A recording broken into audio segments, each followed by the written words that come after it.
Hello and welcome to Monster Girl Mondays, the show where we rank all of the monster girls in the Monster Girl Encyclopedia series. I'm your host, Yakamon, the man, the myth, the legend, the man, the myth, the moment, and with me, as always, my co-host, Ellen Horai. Introduce yourself. That's me. I am pretty fantastic, if I say so myself. Yeah, fantasy. Yeah. Fantasy monsters. Bunch of girls from like goblins and orcs. You know the shit you see in your isekai. Um, that aren't slimes, Yeah, obviously. I did those. Yeah, I guess we're seeing all Yeah, the and classics, all the classic creatures they haven't seen yet. mhm, The Tolkien ones, the elves and dwarves. Other than dragons, because they also did that. yeah, yeah. Obviously, elves and dwarves could have been here, but they were succubi instead. And we had plenty of slimes, so we had a slime episode instead. Yeah, I guess This it's is kind of just like the whatever's. yokai episode, and that's like the Yeah, just a leftovers. bunch of leftovers. Yeah, yeah. Um, yeah. Let's see. I know there is gonna be some Final Fantasy stuff here.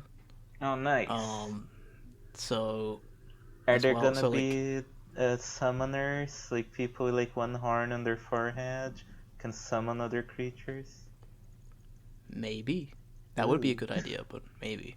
Um, oh, that's my yeah. So current little profile pic. oh nice. Oh yeah, Aiko from Final Fantasy 9. Yeah. Uh yeah. So yeah, I don't know. I guess we can get into it and sort of talk about it, cause I don't think there's really like because goblins. I would think we just jump into it. Yeah, Goblins are quite popular. Obviously. there they are. There's quite a lot of people that are into short, cute, green little girls, and you know, kind of feisty and yeah, this one surprisingly, despite being a goblin, is not green. Yeah, that's weird. Like, I would never look at this and think goblin. No, actually, if anything, I would probably think dwarf before I thought um I think maybe like goblin. a short orc or something. A, Yeah, because you just or some because kind there of. are like Yeah. green-skinned girls in Monster Girl Encyclopedia, so I don't know Yeah. why he decided to just like look like a white chick. I don't. She Like looks it, very human. yeah, it's a cute design. It's just not. It does not meet the brief at all, I'm afraid. Well, Like, yeah. goblins are not exactly known for being like strong and carrying big, like clubs and stuff. They're like Yeah, they carry like weird little guys. clubs. Yeah. They carry clubs, but nothing like this bulky either. Yeah, not like Oni clubs. And neither do they really have horns. Yeah, they usually don't. Their ears are also usually like way bigger too. Yeah, she definitely looks like she could be a Final Fantasy or like Dragon Quest character. She looks Hmm. like protagonist. Maybe not, Yeah, not in like more Akira. If more Akira Dragon Toriyama did not, Quest, yeah. yeah, oh yeah, um, yeah, yeah. She looks like a protagonist type girl. She's got these boyish gloves, this big weapon, like the way these tapes sort of come off is like pretty protagonist core. She has these big boyish like pumpkin pants shorts which are green and see through, which I quite like. This is quite a neat idea. Hmm. Um, I feel like I get less protagonist and more like girl number two. that too. Yeah, yeah. Like, there'll be like the hero, his sword and shiny armor, and then the first girl who's like a A maid who's knightess or very, something. Yeah, yeah, or someone's very like normal and kind of tsundere maybe, and but like just good-hearted and just the Asuna of the team, and then this Yes. little motherfucker who's just here to like, Yeah. yeah, I'm gonna break things. Like a combination, kind of. Yeah, there's like a combination of like the two, the blacksmith girl and the other lolly girl. Yeah, Oh, those two characters that are the still around. I yeah, think. the two characters the Kirito does not choose. Yeah, and just sort of hang around Yeah, forever. I mean, Amazing. yeah, the Asuna was definitely the better choice, I feel. I'm always Team Suguha. I think Suguha is like the greatest, legitimately one of the No, hottest designs. Like I amazing. I don't She's like great. Suguha at all. She's great. Actually, I mean, I think her outfit is like a downgrade. I'm like, that one. But like her regular, everyday, normal. Yeah, she's amazing. She doesn't have much personality beyond wants to fuck her brother. Yeah, that's right. I don't No, know, I mean, man. no, she's dedicated with the kendo and she's good at it, and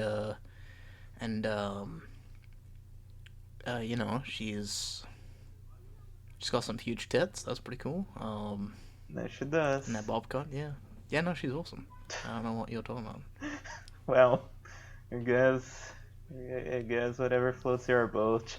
I mean, she has like a similar enough personality to Asuna, I guess, but just with like a hotter body. She's not like confident like Asuna. That's kind of what makes No, she's Asuna pretty so com- no, great.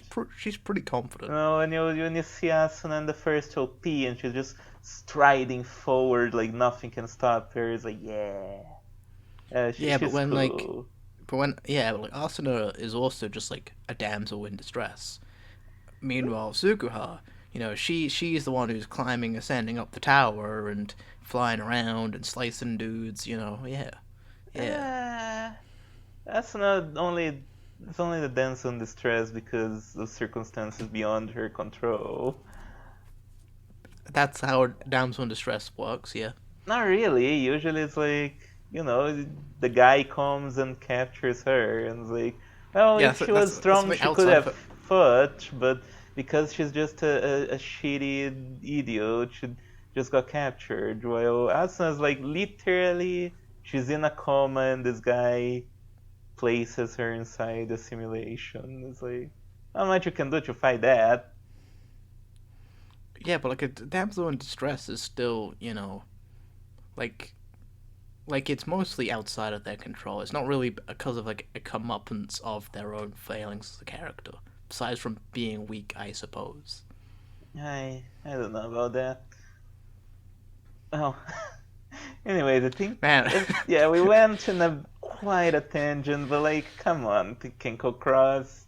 oh yeah, this design, yeah, this is Uh, this is cool, I guess. it's a decent Uh, design, but like again, I do kind of like Goblin Girls sometimes. yeah, I like it. I like them concept. Just short stack Goblin Girl. Like it's yeah, cool. screen. She's kind of, Yeah, yeah, she's like a, goblin. She goes by like a base desire. She's kind of, yeah, hungry. She sleeps, fucks, fights. She's like cool. Little yeah. little, little They're yeah, fun she's awesome. characters, and it can look very hot, but this one just kind of doesn't have anything that I would want from a Goblin Girl. It's very No, much a completely different kind of monster, just totally and completely different. I could probably say Made in Abyss. That's a She, similar. she does look like a maiden abyss, yeah. Yeah, Something it's they true. they meet like down below, and then she's fun and cute, and turns out she went through the worst shit imaginable by the human mind. Yeah, yeah. Fun stuff. Yeah, I don't Well, hate the design, but yeah, like no, just it's just it doesn't read as Goblin in any really way, yeah. and Yeah, I mean, there are like depictions of like different skin-colored goblins, both in like popular media and like folklore, but Yeah, I don't know. usually not any human skin tone. No. Oh, it's like either a blue or a gray if it's not green, you know. Yeah. Well, I think we'll jump into the reading then. Yeah. Because we got 10 goals today, so we'll try to get through them. Oh boy. Goblin, family goblin, type demi-human, habitat various, including caves, mountains, and human settlements. Nature simple, mean. Diet omnivorous, eats anything. Oh wow, this And is just this is the shortest. Huh. what? Holy fuck. Wow, This isn't even a full page. that's like Holy shit. nothing. Uh, oh. Kenko Cross, not a Goblin fan, I guess. I mean, evidently so.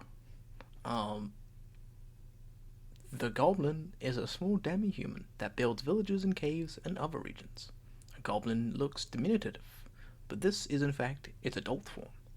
Though they are small in stature, goblins have the brute strength to lift gigantic weapons as if they are as light as a breath of air. They can be cunning, but they are fundamentally simple creatures with inconsistent sensibilities. They use all their craftiness for mischief. It is common for goblins to form bands, either entirely of goblins or centered around a hobgoblin leader, which shows up on highways, attack human travelers, strip them of all their belongings, and, in case of men, rape them. If a goblin is drawn to a man she finds on one of her own raids, she may carry him off to her abode and make him her husband. Not all goblins are vicious. Many interact with humans quite amiably, such as goblin merchants who bring valuable ores and crafts from their villages to human settlements to sell. Still, one must remember that they are goblins. If a goblin encounters a man who suits her taste, she is likely to seduce him if given a chance. Aside from their mischief and tendency to rape men, though, goblins are very personable and talkative, that there are many such goblin merchants. When dealing with them, a man is often given the opportunity to pay with his body in place of cash. However, this is not recommended as it usually results in him being carried away forever. Yeah, that was So, kind of nothing, huh? I mean, it's to the point, definitely succinct. Yeah. Written a bit oddly, I think. There's like a couple points where I'm like, is that... She likes to seduce him if given a chance. It should be the chance. I don't Huh. know. Some pieces, some little bits here, I feel like I was sort of thrown off, but might just be me. Yeah. They're mischievous. They're cunning. They form bandit groups. Not a concert band, but a band of thieves. And yeah, steal shit, rape men. They're merchants. That's it. I don't Literally know. four I feel paragraphs. this really could just be like many other kinds of creatures other than a goblin.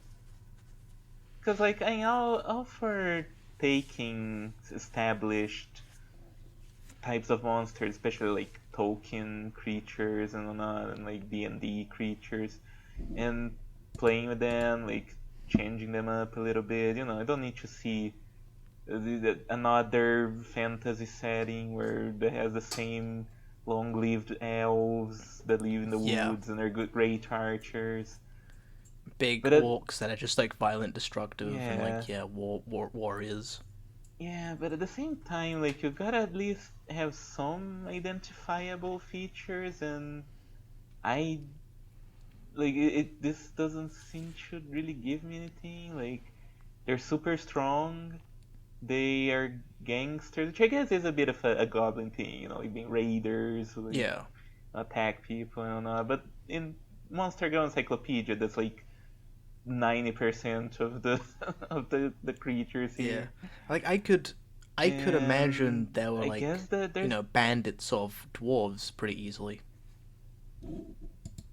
Yeah. I Like, guess there's the idea of like the trading stuff for a man's body, which is an interesting kind of play, like the typical like thing you see often like H games where it's like, oh, like the fantasy heroine, she needs to buy a thing, and the guy's like, ah, you can pay your body, and it's like kind yeah, of a kind of the role reversal of that, which is an interesting idea, but it's like it just gets kind of thrown in there and like not really does anything interesting with it.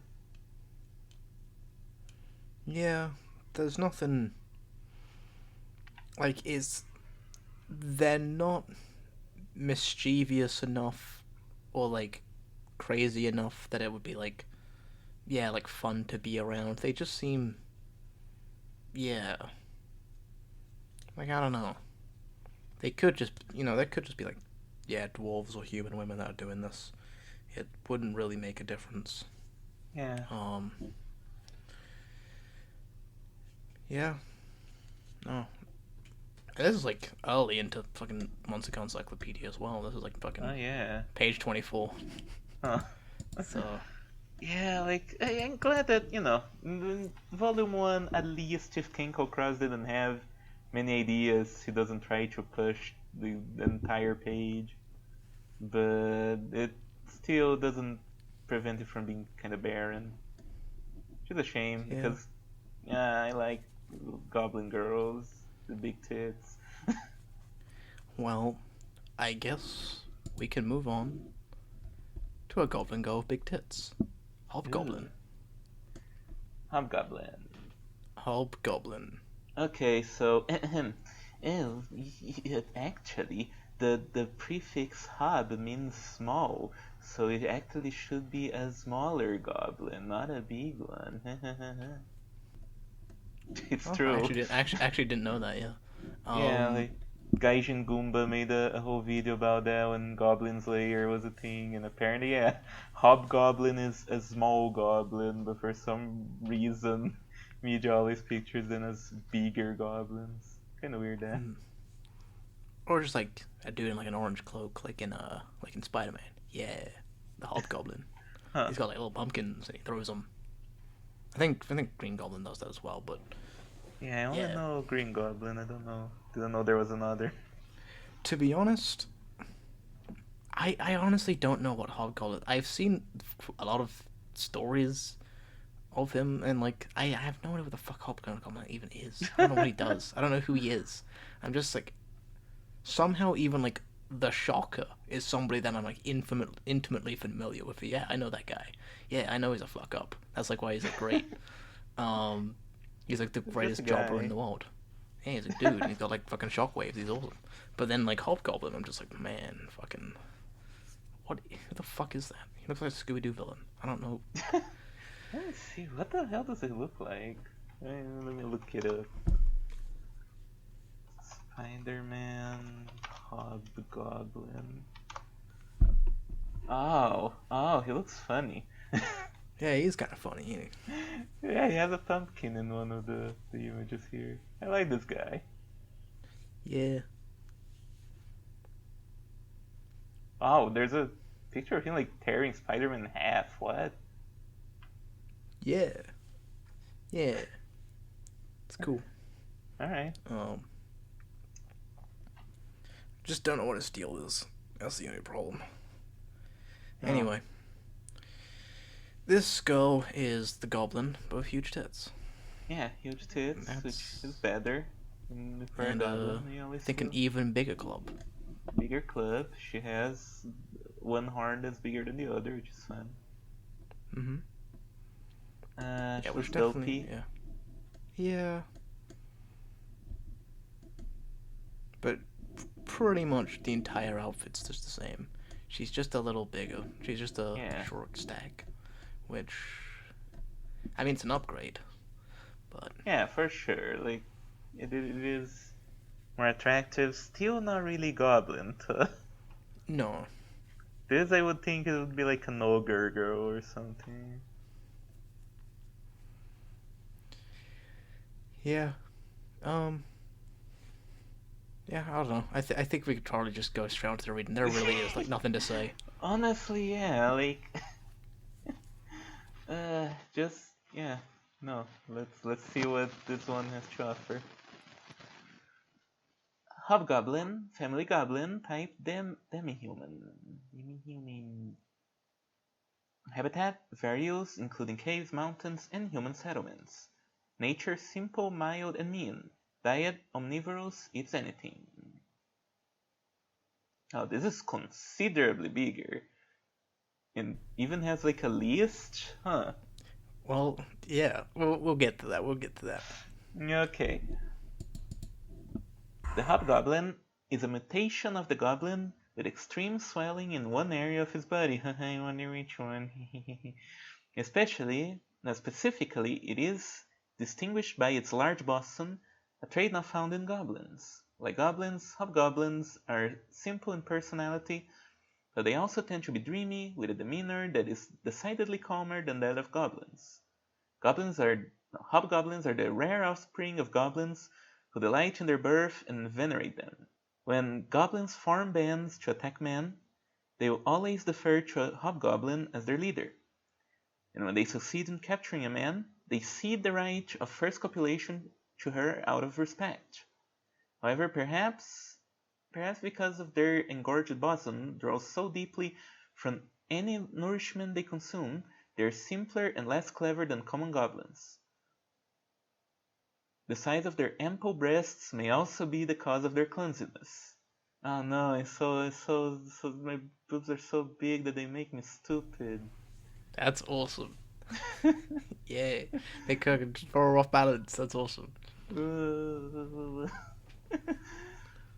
When such bands chase men, it is common to see the hobgoblin left behind, tripping and falling over herself. Despite their tendency to fumble, their brute strength is even more fantastic than a goblin's. They can casually swing around huge weapons, and when they do succeed in catching a human man, they use this strength to push him hard against the ground and wringing off his essence. It is highly unlikely that a human would have the physical strength to free himself from a hobgoblin's embrace. In the process of copulation, the hobgoblin's large boson weighs on the man, pressing and shifting against his body to give them both pleasure, as her breasts are incredibly sensitive. Even his breath upon her skin is enough to make her arc in bliss. When a man touches her breasts, her body is assailed by ecstasy like a humming electric current. Okay. If he seizes and needs her breasts, she will be so overcome by the sensation that she will experience multiple climaxes from that alone. She will lose all awareness and surrender everything to the man. If at this time the man withdraws his hand, she will panic at the abrupt absence of pleasure, much as if addicted, and will desperately rub her chest against the man, tears in her eyes as she begs him to continue.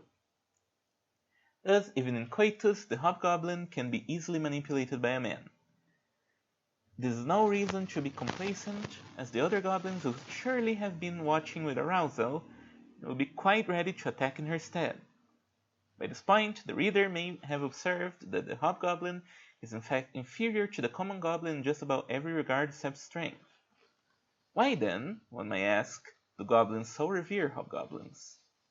The goblins themselves provide a rather incredible syllogism to explain this. 1. Hobgoblins have large breasts. 2. Large breasts are amazing. 3. Therefore, hobgoblins are amazing. This fearsome logic must be said to be true to the nature of these simple creatures. But when one thinks about it more carefully, it is true that, given the importance copulation with human men plays among monsters such as goblins, large breasts may be quite an effective tool in mating.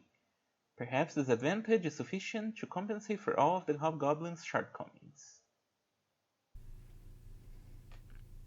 You This know is what? I fun. can't argue with the logic. This is pretty fun. Um, yeah, I yeah, I like this.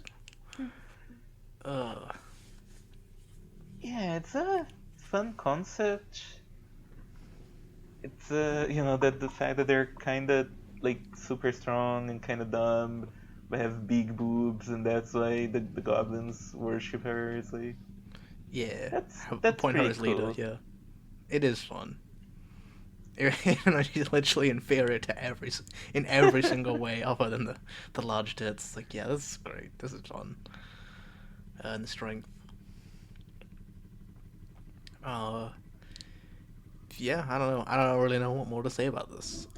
Yeah, this one It's does make me wonder how the Baphomet would think of the situation. oh, that's true. Yeah, it's like a campaign between like the Baphomet and the Hobgoblin, and they're trying to get the goblins' votes and stuff. And the Baphomet, she has all this like she has like a podium and a speaker, and she's like ranting about the folly of huge breasts and the greatness, the supremacy of diminutive women and their flat chests. It's like and then there's just the Hobgoblin, and she gets up on stage, trips, falls over, and like lands into her huge tits. And all the goblins start erupting into cheers and applause. Yeah, Yeah, her top breaks off just yeah. by sheer like, anime power. Everyone starts like the boobs start bouncing all over the place. Hobgoblin wins in by a landslide, even though she like barely Yeah, fucking fumbled the whole speech. Baphomet's like, uh, you don't understand. You could be in power. You are the flat chest was you, and you're way better than her. You have the power to be at the top of this society. And the government's like, yeah, but I haven't considered that like boobs. Boobs are cool. I like Boobs are boobs. cool. Yeah, boobs are awesome. Boobs are amazing. Uh, Yeah, yeah, no, this it's like does make the dynamic pretty fun. yeah, nothing much to say about the goblins, but the hobgoblins, you know, key to my heart. Yeah, I feel they could be like one entry, honestly, They could be, because they but kind of complement each other a little bit. yeah, that's fine. That is fine. Or yeah, or at the very least, just like you could do more things with a goblin, um, Yeah, to make this yeah. dynamic even better. But Well, I would fondle those big boobs. I would need them, as Kenko Cross said. on to page 57.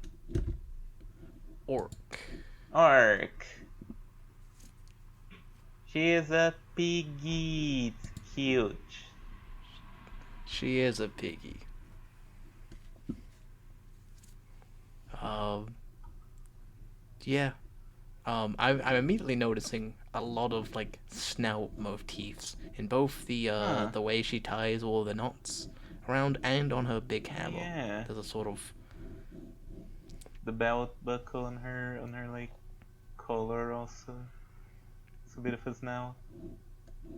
oh yeah, yeah. No, good use of the corporation of it. Sadly, she herself does not have a snout. No, yeah, that's a shame. But yeah, big floppy pig ears and a pigtail. Kind of a chubby design. You can like sort of see it Yeah. here. Yeah, that's a Could be good. chubbier, This is but I good. guess that's fine.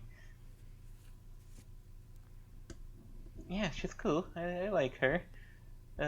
Weirdly, she has her weapons like significantly smaller than the goblins. With a big stone That is axe. true. Yeah, it seems more like a hammer than like a. Oh yeah, a hammer. Because sort of Not an seems like it axe. seems blunt. Yeah. I got them mixed up. Ooh. Oh, okay. Um. Oh, actually, I like the way she has like just sort of ropes tied around the thighs like this. I actually do like. It's pretty good. Hmm. What purpose would that It doesn't serve? really make any sense. Yeah. Doesn't make any sense, but I do like them. You think I do like that idea. there's some kind of subculture, like some fashion subculture is like tying ropes around my body. It's like that's yeah, that looks cool. Just walk around with big old ropes. Hmm. That probably could be. Like, It wouldn't surprise me. yeah, yeah. Like instead of having like 50, belts on your outfit, I can see a parallel universe where it's like 50 ropes. That'd be cool. Yeah, for like Final Fantasy characters. Yeah. Damn.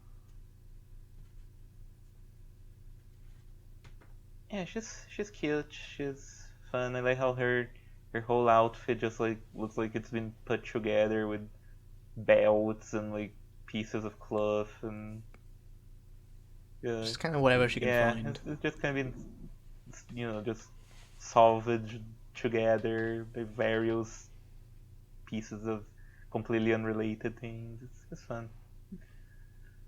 Yeah, it has a lot more personality than what the goblins Yeah. have. I do have to wonder. The orcs are a Tolkien thing, right? They're not like Yes. they don't really necessarily come from mythology. They're because they're corrupted elves in Lord of the Rings, right? Who were made into orcs. I wonder where the Yeah. pig came from because I have seen pig orcs, and Yeah. mostly you see that in like again H games. Yeah. Yeah. But like I do have to wonder where that came from because I know Zelda has like the moblins, which are kind of like pig orcs, but or pig Yeah, goblins. and But there's sometimes like Ganondorf is like a yeah, pig he guy. he also has like a giant pig form. But I wonder where exactly the origin of the pig orc came from. Uh, yeah. I'll just look it up real quick. Pig or pig orc Orc. origin. Yeah, I think yeah pork. I think pork might be like the pun of pork. Dungeons and Dragons. It seems Oh, comes wait, from huh? Dungeons and Dragons. Must be a really old edition then. Oh yeah, but that would make sense because they would probably want to try to make them distinct from the Tolkien ones to not get sued. Yeah, so instead they just have like pig-faced orcs, and Yeah. that just sort of now that's sort of like a common thing, and it makes sense. Um, yeah, it's quite a boorish type of monster, so you could see them being pigs. Yeah, I mean, I don't mind it. It definitely adds more character than just being, Big gray green guy. elf with tusks. They're green. Yeah, Yeah, I like piggy girls. They're cute. this is cute. She is really cute. Yeah, Okay, so can I get final started on after the reading? this. Yep. Orc, family orc, type beastman. Habitat, mountains. Nature, lustful, aggressive, violent, and mean, or faint-hearted and devoted. Huh. Diet, omnivorous, eats anything. Okay. Ooh, second picture. The orc is a beastman with pig characteristics.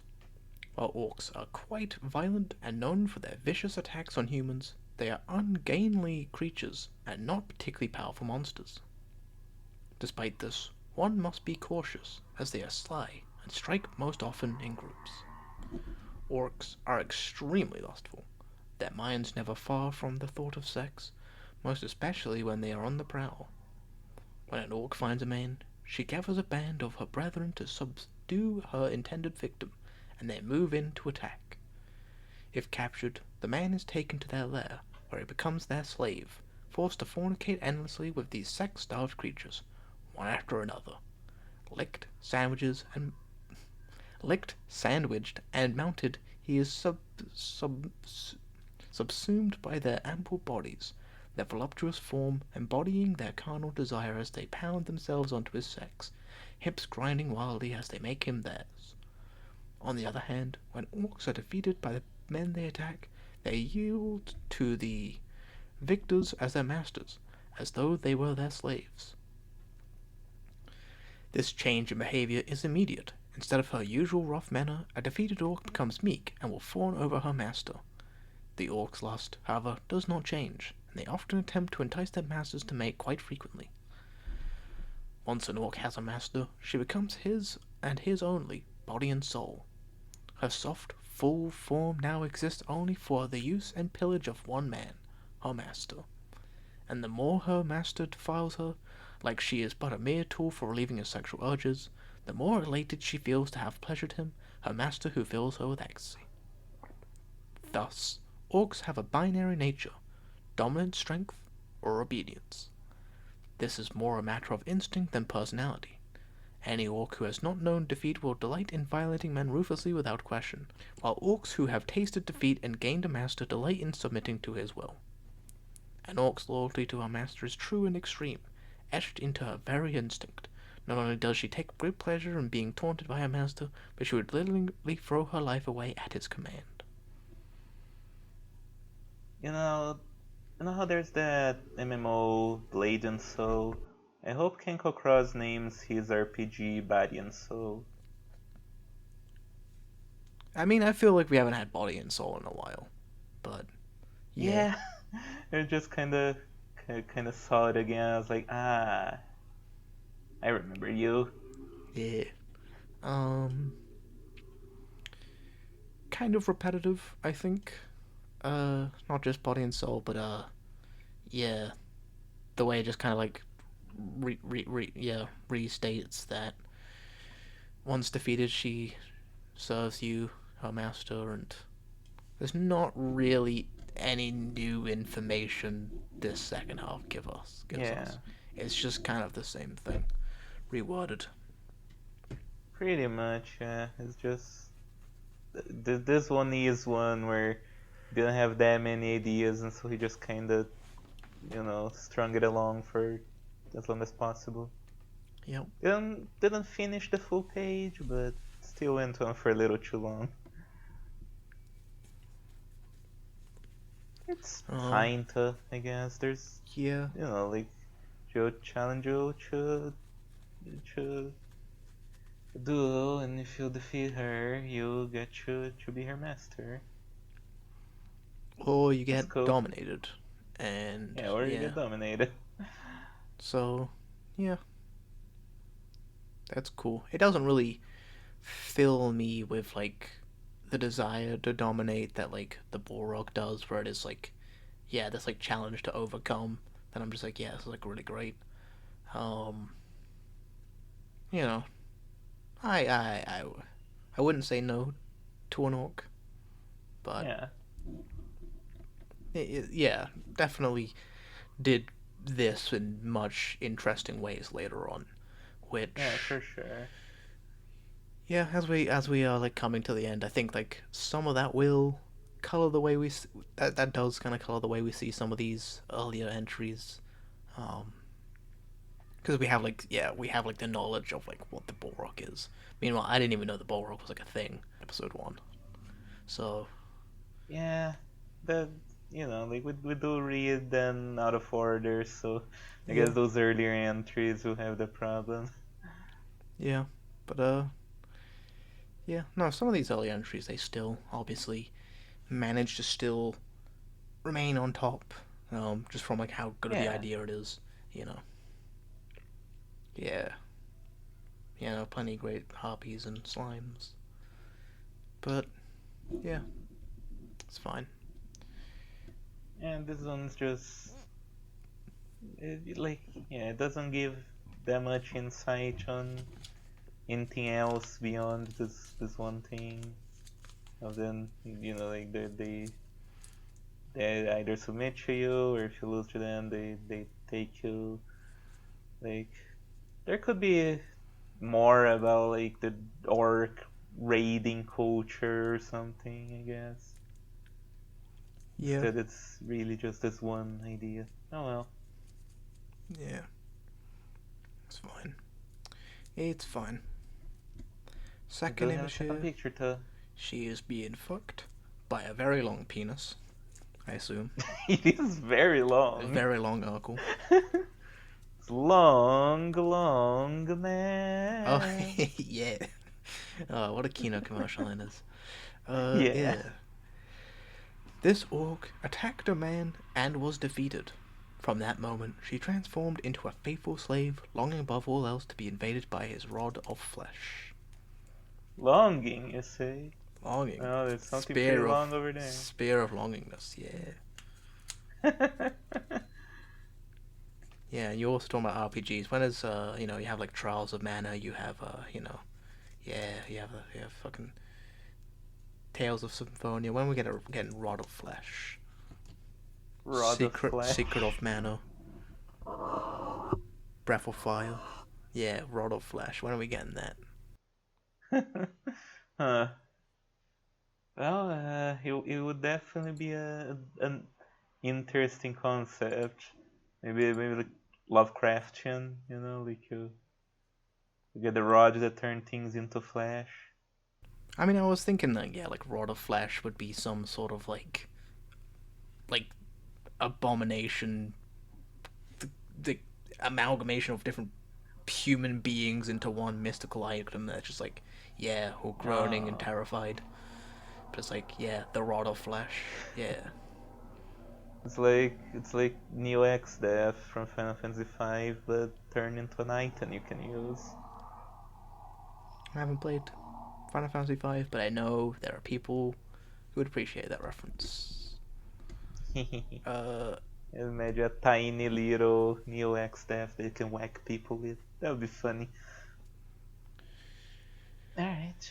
moving on to the next one. Yeah, one, Oh, you one, okay? one thing I do appreciate how she's fully naked in the second picture, and we Oh do yeah, see her nice body. yeah. That is good. Nice. That is good. Alright, that's all I had to say. Okay. Okay. On to the next one. Next page. Ogre. Ogre! Oh man, we gotta make a Shrek reference. Donkey! Get out of my swamp! It's Uh, finally ogre, donkey. It's finally ogre. she's like onions, she has layers. Yeah, I mean, actually, this horn has layers. Oh, look at that. Actually, it might just be Yeah, tape. I don't know, but it has layers. So yeah, we have a green girl. we have a green girl. Like Shrek. Yeah, she does look very much like an Oni design, which I guess would make sense because Oni and an ogre, like Oni is often translated as ogre, so I guess Mm-hmm. that's where Kenko Cross Mind went to. She's like a green Oni. Yeah. There wasn't enough Onis to make an Oni episode. There wasn't enough goblins to make a goblin episode, so they Yeah. they have to share one. You think if there were more Onis, it could be like a Power Rangers team? Oh yeah, that would be cool. Red, blue, Pink, green, yeah, like a black Oni, a yeah, yellow Oni, a blue. No, they already have blue. With a pink Oni. Yeah. yeah. Do you think they would transform into an Oni Zord, a Megazord, Mega Oni? Ooh, That'd be cool. Mega Oni. Actually, have we had a giantess one yet? No. No, I remember. I think you mentioned way back in the Ramuna stream that might not be a thing Yeah, in this, yeah, that's because true. that did have a giantess. Oh yeah, that had a lot of giant women. That was cool. That was cool. Um, I guess the closest thing is like the sandworm, which is huge. yeah, and the Abaddon, which is like, I mean, it was like some between like 6 to 7 feet tall, but that's not giant enough for some people. Yeah. Yeah. All right. Spiky design, Ogre. very spiky It's very spiky. clothes and hair. It's pretty cool. Kind of has that I wish it Master was Jiraiya. stronger. haircut. Oh yeah, she does have that hair. Yeah, no, yeah, I can see what you mean. The same with because like the Overonis and obviously the Centaurs, they go into a lot more to the muscular size. This is more of a Amazoness, like just looks normal. Yeah, yeah. I think that doesn't really make a good case for itself, but another design that super stands out to me. I guess I wonder what was the reasoning behind the actual fishnet around her leg. Yeah, well, I mean, that's what we're talking about, like the rope fashion. This is Oh pretty yeah, cool. rope core. Yeah, yeah, rope fishnet. Yeah, it does look pretty. Yeah, It that's does look cool. I'll admit, I am like, this is like super neat. I don't imagine this woman spending a lot of time in doing this, but yeah. maybe as a Yeah, again, husband. maybe she just kicked through a net that she found. Yeah, I mean, yeah, she also looks quite like she threw together this outfit, but Yeah. which like isn't even in like this isn't like even one consistent skirt. It's like torn here and like they're not connected. They're only Yeah, it's a lot of connected by pieces. the rope, the big red rope. The pieces to the side don't really make any sense. No, but I It's think kind of I funny. think it's just like yeah, like exaggerated aura. Like yeah, like how fucking ooh cool. Skirt aura. Alright, I guess we'll read. Yeah, might as well. Let's see we'll see what this ogre is all about. Ogre, family ogre type, demi-human. Habitat, mountains, caves, and wildlands. Nature, aggressive, violent. Diet, carnivorous, favors wild animals. Ogres are violent and dangerous monsters with green skin and horns protruding from their foreheads. Ogres act as they appear, wild and combative. They wander through mountains, caves, and all manner of untamed lands in search of man. They are also common sight on the battlefields, wreaking havoc with their superior strength, and are known to carry off downed men. Ogres think only of raping human men. When an ogre sees a man she likes, she assaults him and attempts to pull him to the ground for a bout of aggressive sex. Fornication for her is like a fight. It is a contest to see who will bring the other to orgasm first. Therefore, she pounds the man's sex into herself with merciless abandon in an attempt to rush his climax. If he retaliates and gives her pleasure in return, her lust for battle ignites, and she increases the intensity of their coarse mating. The clash continues until either the man or the monster is too exhausted to move. Do not believe that utter submission will earn favor in the eyes of an ogre. Ogres view men who do not resist as weaklings and will rape any such man with utter impunity. Worse, if the ogre takes a liking to the man, she will never release him.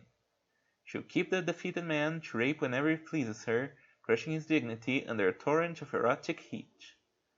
If a man captured by an ogre wishes to escape, he must meet her in sexual combat. The only way out is to ravish her to exhaustion so that she is unable to move. Once this is accomplished, he must flee immediately. If he hesitates, he will soon discover how quickly the ogre's power can flare as she flattens him once more and challenges him to a rematch. If the ogre is defeated, it is expected that the experience will render her a prisoner to the pleasure of the man, and she will burn with unprecedented love and lust. Copulation with her will thereafter transcend the intensity of any sex the man has ever had before. Yeah, this was better when it was the other two Onis. Um, Yeah. I mean, Red Oni is in Volume 1. Um, Oh yeah, that's yeah, true. yeah, like, the feeling, the idea of, like, yeah, having this sort of rivalry with the woman you love. You know, you'll fight, you kick the shit out of each other, you fuck, and yeah, yeah. I don't know. There's like, it's cool. You're like two delinquents. I don't know. It's Yeah, I gotta be honest, I never really understood this whole thing of like, oh, fighting to see which one orgasms first. You see that a lot in Dojin, and it's like, it's always such a weird concept. um yeah, yeah. I mean, sex kind of is a competition. You know, kind of No, is. is it? Yeah, kind of. Um, I mean, I think so. But there's so it's like an exaggeration of that idea. That feeling. Typically to like just like an absurd degree that is typical of like a hentai because that's what it does. Um, Yeah. but this here does not ignite any feeling. Nope. At all, at all. Even amongst its own kind, it's just like yeah, whatever. Um, Yeah. there's a second image here, There is a second image. riding the cowgirl. He is doing the cowgirl, yeah. You know, Copulation Man. there you go. Oh. Copulation Man makes ogre's blood boil and flesh tingle. They release their erotic rage by battering themselves upon their lover's iron-hard member.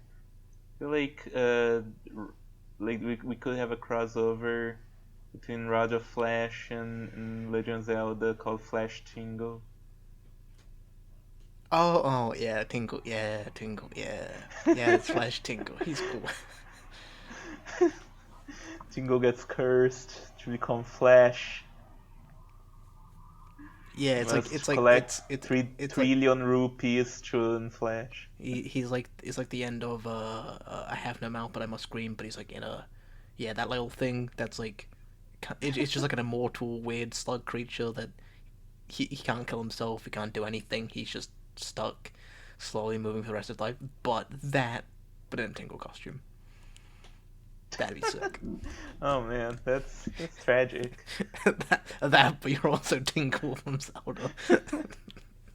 Oh, what a Then Link just gets in there, finds that, and raises it up on his head, and then just uses him as his Rudder Flash. hmm. Oh, actually, that should be a Legend of Zelda. I have no mouth, but I don't scream. Crossover. That would be cool. That would be cool. Yeah. Yeah, like a crossover that I feel makes a lot of sense. Just like why hasn't Shigeru Miyamoto thought of that yet? Yeah. Why hasn't that? Why is there not a sequel in which a hero triumphantly defeats Am? Why? I feel like that's missing. It has to have a good ending. Come on. And there's not a story otherwise. It needs a hero, and Link might be the man. Yeah, sure. Link can just shoot the computer with an arrow.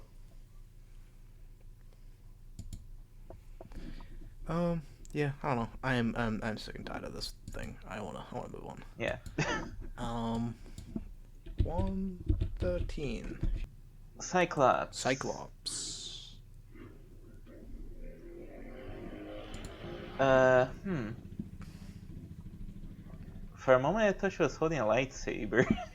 I was like, No, wait, what? no, it's just a freshly smelted weapon. Yeah, it's like red hot. Yeah. It's cool. It's like gleaming darkly. Yeah, it's gleaming darkly. It's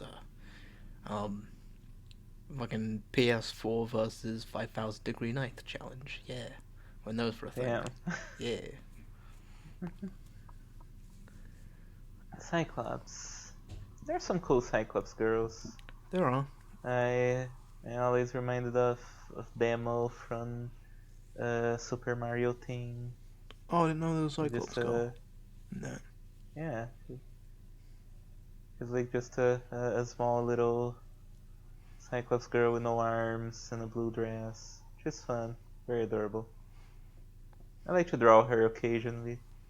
Oh, nice. It's such a simple design. The only Cyclops I know is like from Monster Gun, fucking DEATHLESS Monster Girls. There's like, she's on my team, One Musa team. Yeah, yeah, she's cute. Uh, There's definitely some cute Cyclops girls. yeah, there's yeah, because like typically there's like some amount of embarrassment to the one huge eye, and like, yeah, and you feel as it Yeah. fills my heart with a desire to protect and love. Um, yeah, blue girl, big old horn, dual wielding weapons. Design Design's a little bit busy, I feel. A little bit, a tad. I don't know why she has these massive belts on. Yeah. I guess just Final Fantasy belts. I don't know why it has this like eye motif with this necklace and this bra, but then has a skull Because down she here. has one eye. No, that's what I'm saying. It has an eye Oh. motif, but then it just has a skull. And I don't know what the point of that is. Yeah. And it's not even a Cyclops skull, it's a regular skull. I guess she killed the guy and took his skull.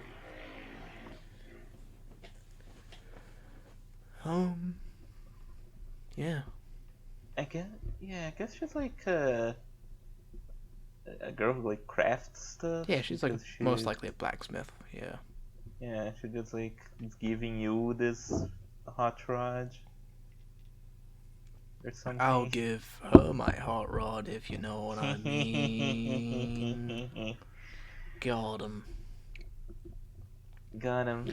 Also, she has a very, like, distinct, like, sewn together design that's all like, like this is like a fantasy thing. And then she just has, like, normal ass fucking thigh highs. Yeah. Just normal ass thigh Yeah, highs. I noticed that. I love thigh highs, but it does not fit this design at all. Again, you could find a way to incorporate this, but this is, just all of a sudden, like, 21st fashion. Yeah. 21st century fashion in the middle ages fashion. Crashes in a funny way. Doesn't look good. Yeah, and it's the only part of our design that's like completely black as well, so it's also just really stands out. Bad choice there. Could have, I don't know, if you wanted to incorporate thigh highs, could be maybe like some like striped thigh highs or something. Oh yeah, the blue and white ones, yeah. Well, maybe not blue and white because that would clash with her skin. And then make her a femboy Cyclops. Yeah, that'd be sick. Oh. And she only has one ball. Where's That'd be awesome. We're getting Monster Fanboy Encyclopedia. I agree with that. That would be sick if someone made that. I think there are I have seen like fan submitted, like, not like, it's not like an official fan made encyclopedia, but I've seen people make their own entries, like, obviously, and it would be cool to see someone make Monster Femboy encyclopedia. That'd be pretty funny. Maybe I should make it. Yeah, I don't think Kenku Cross... Does Kenku Cross have a thing against it? In his, like, no NTR, no Futanari? I don't think so, no. Unless it's one of those Astolfo peaks where he steals your life.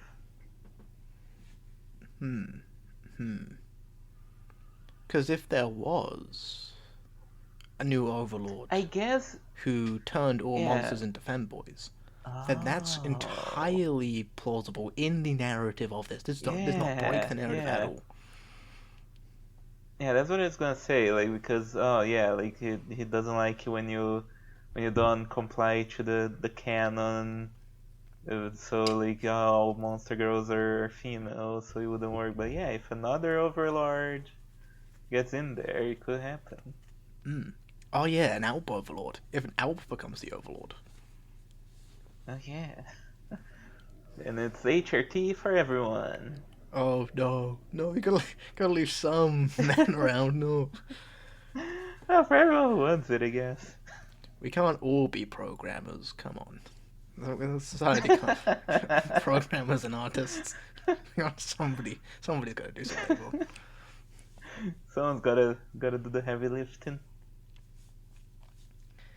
well, speaking of heavy lifting, this girl with this Yeah. heavy hammer. Let's see what she's all about.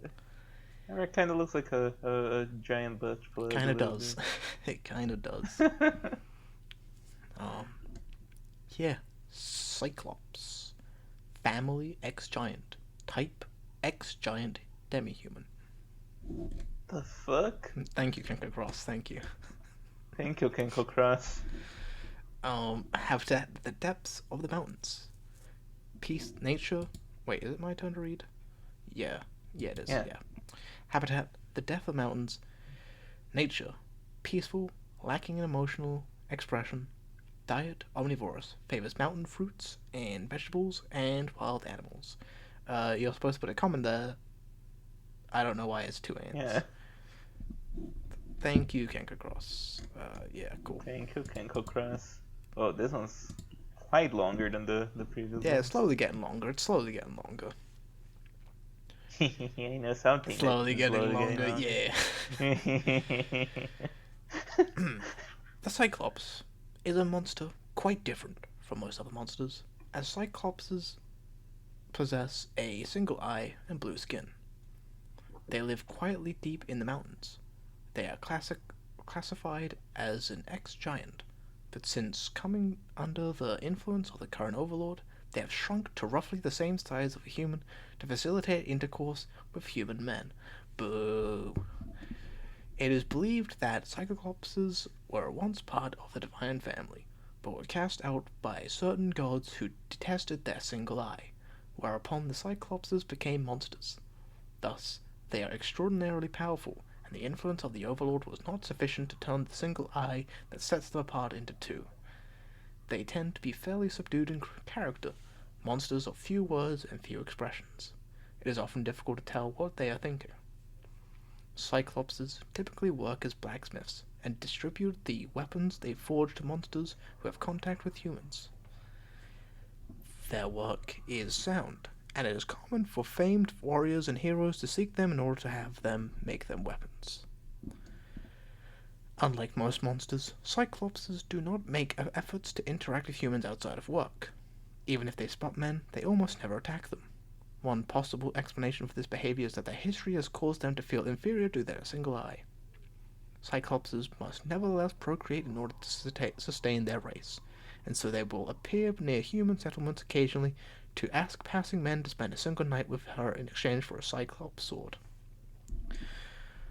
When a man wakes after such a night, he finds that the Cyclops is gone, leaving only the promised weapon behind. The blade is always of the finest quality, and he who wields it often rises to glory as a valorous warrior.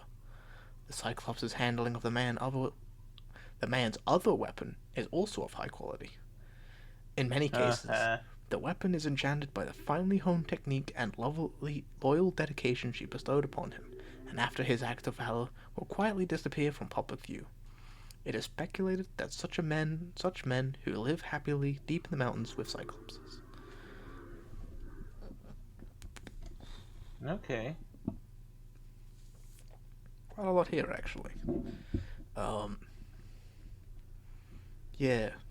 This first half is all just like lore of being cast out by the gods for their unsightly one eye, and now they're just blacksmiths, shrunken down to size. It seems like the Overlord also wanted to give them two eyes, which is gay. Yeah.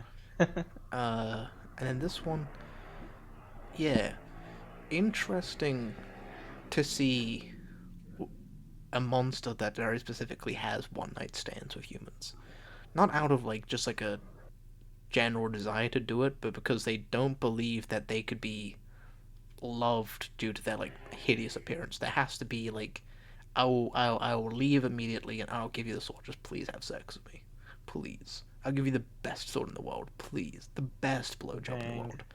Just please love me. Aw, And yeah, I like him.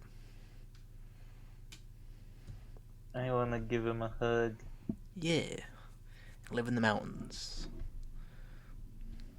with them. It's a odd concept to give to the Cyclops, I guess. But I guess it's the one eye thing. I guess that's the how Kenko Cross chose to work that in of like because they've been cast away for only having one eye, they have low self-esteem. Yeah, An interesting angle to take with the Cyclops. Usually Cyclopses are also just kind of big monster dudes, shoot lasers from their eyes, and like break do stuff. they shoot lasers from their eyes? Sometimes, I mean, I don't think in the original Legends, but I yeah, at some I, point I someone looked and was like, yeah, I've seen it in Zelda. maybe, yeah, it would be cool if they shot lasers from their eyes. Hmm. Obviously there's a Cyclops from X-Men. Oh yeah, he's cool.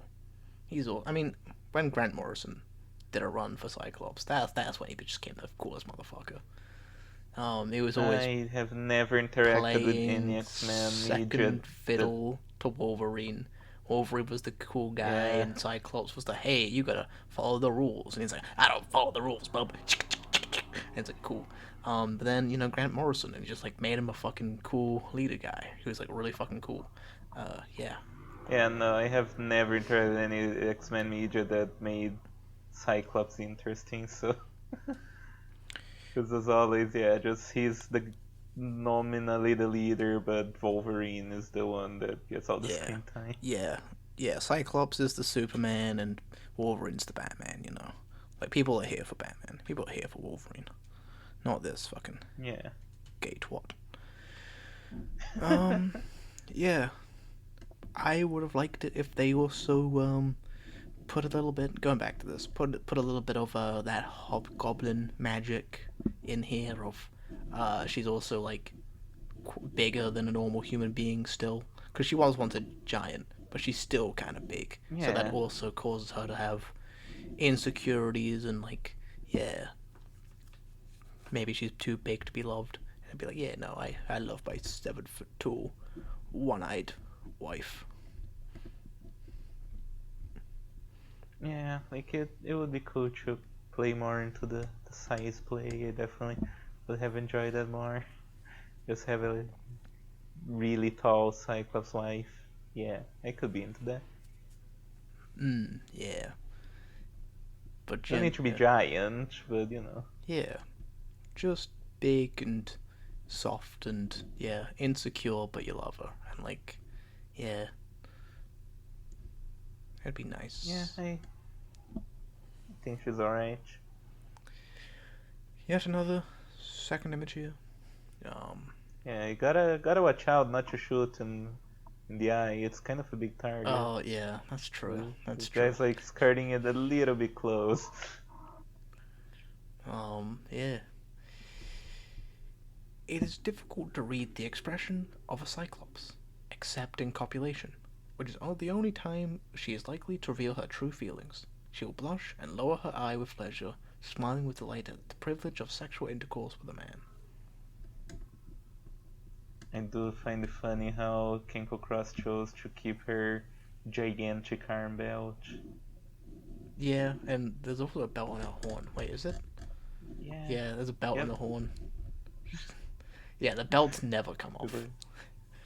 Yeah, the belt stays. You can get rid of the thigh highs, but not the belts. Not the belts. Yeah. Alright, now on to the last and final girl, Volume 1, Sahajin. So this monster I was actually quite confused by. I was like, what the fuck is this? Is a fish monster of some sort? It's a fish creature, Yeah. yeah. This is exclusively to Final Fantasy. This Is it? yeah, the Sahagin is like yeah, No. I mean, there's other fish monsters in folklore, but the Sahagin specifically, is Huh. just, yeah, Final Fantasy. Really? Yeah. Okay, because huh. I swear I've seen them elsewhere. Okay, Google AI is telling me that they originate from early Dungeons and Dragons as Devilman of the Sea. I mean, there's something else. The Sea hag is a sort of a thing as well. I think apparently they had a different name, like a different spelling of the name in Dungeons and Dragons as Sahwagin, Okay. and then Final Fantasy changed to Sahajin. Yeah. Anyways, yeah, wow, I didn't know it was not a thing because I've been used to seeing in other games as well. Yeah, and like, it's like just a general fish monster, so you wouldn't think that like it would be some exclusive, but yeah, seems like it is. Yeah, Seems like it is.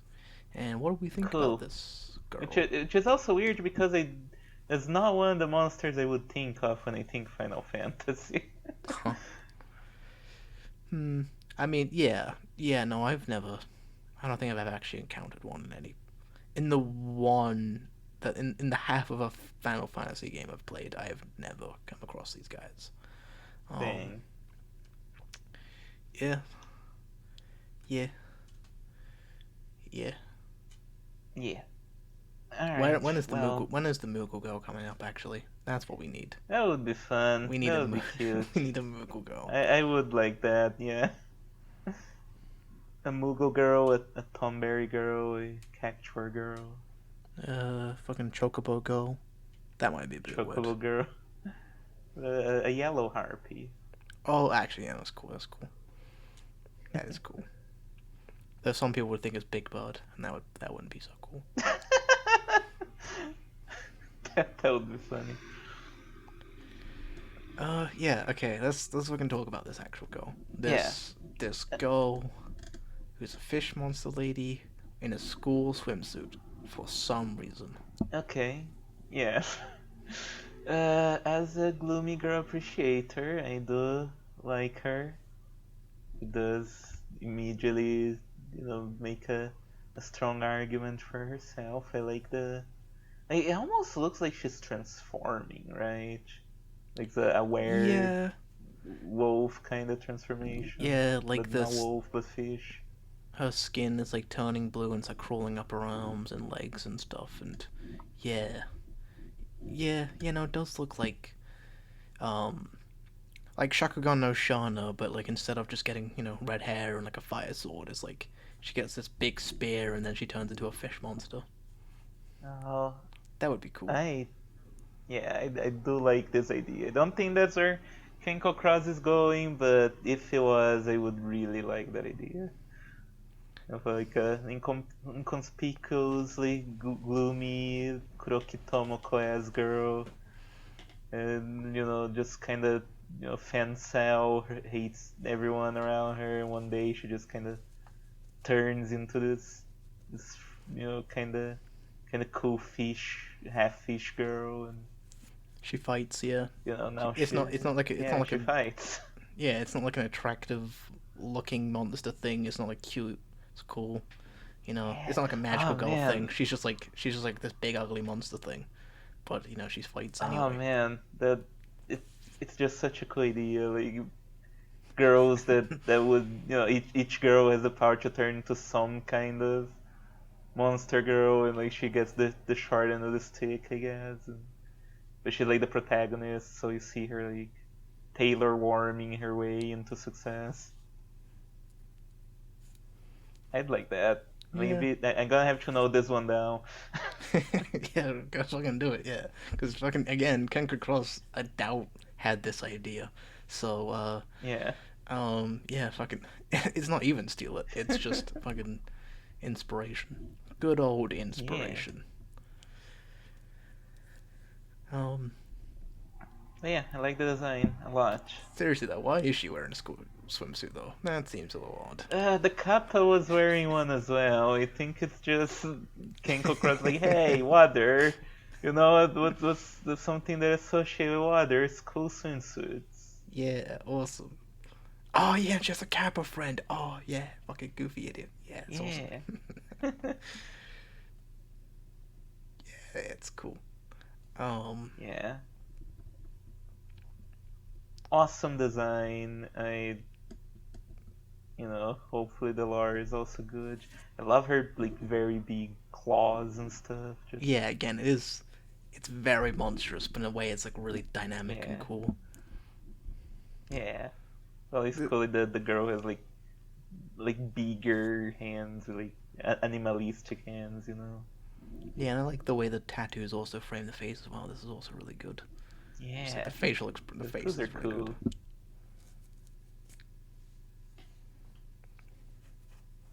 No, I can go cross cooked with this one. All right. Yeah, yeah. If you wanna do the reading. I will do the reading. Sahajin, family Sahajin, type aquatic demi-human. I have no idea if Sahagin or Sahajin, but I I would don't just say know. it's a GIF situation. I mean, I've been saying it in my head, Sahagin, but I've never said it out loud. It's probably Sahajin. That probably. Yeah. Well, I'll, Rolls off the I'll tongue keep better. saying like that. It sounds like the one that will piss people off. Habitat, river areas and wetlands, nature honest, lacking emotional expression, diet carnivorous, favors fish and wild animals. I guess fish aren't wild enough.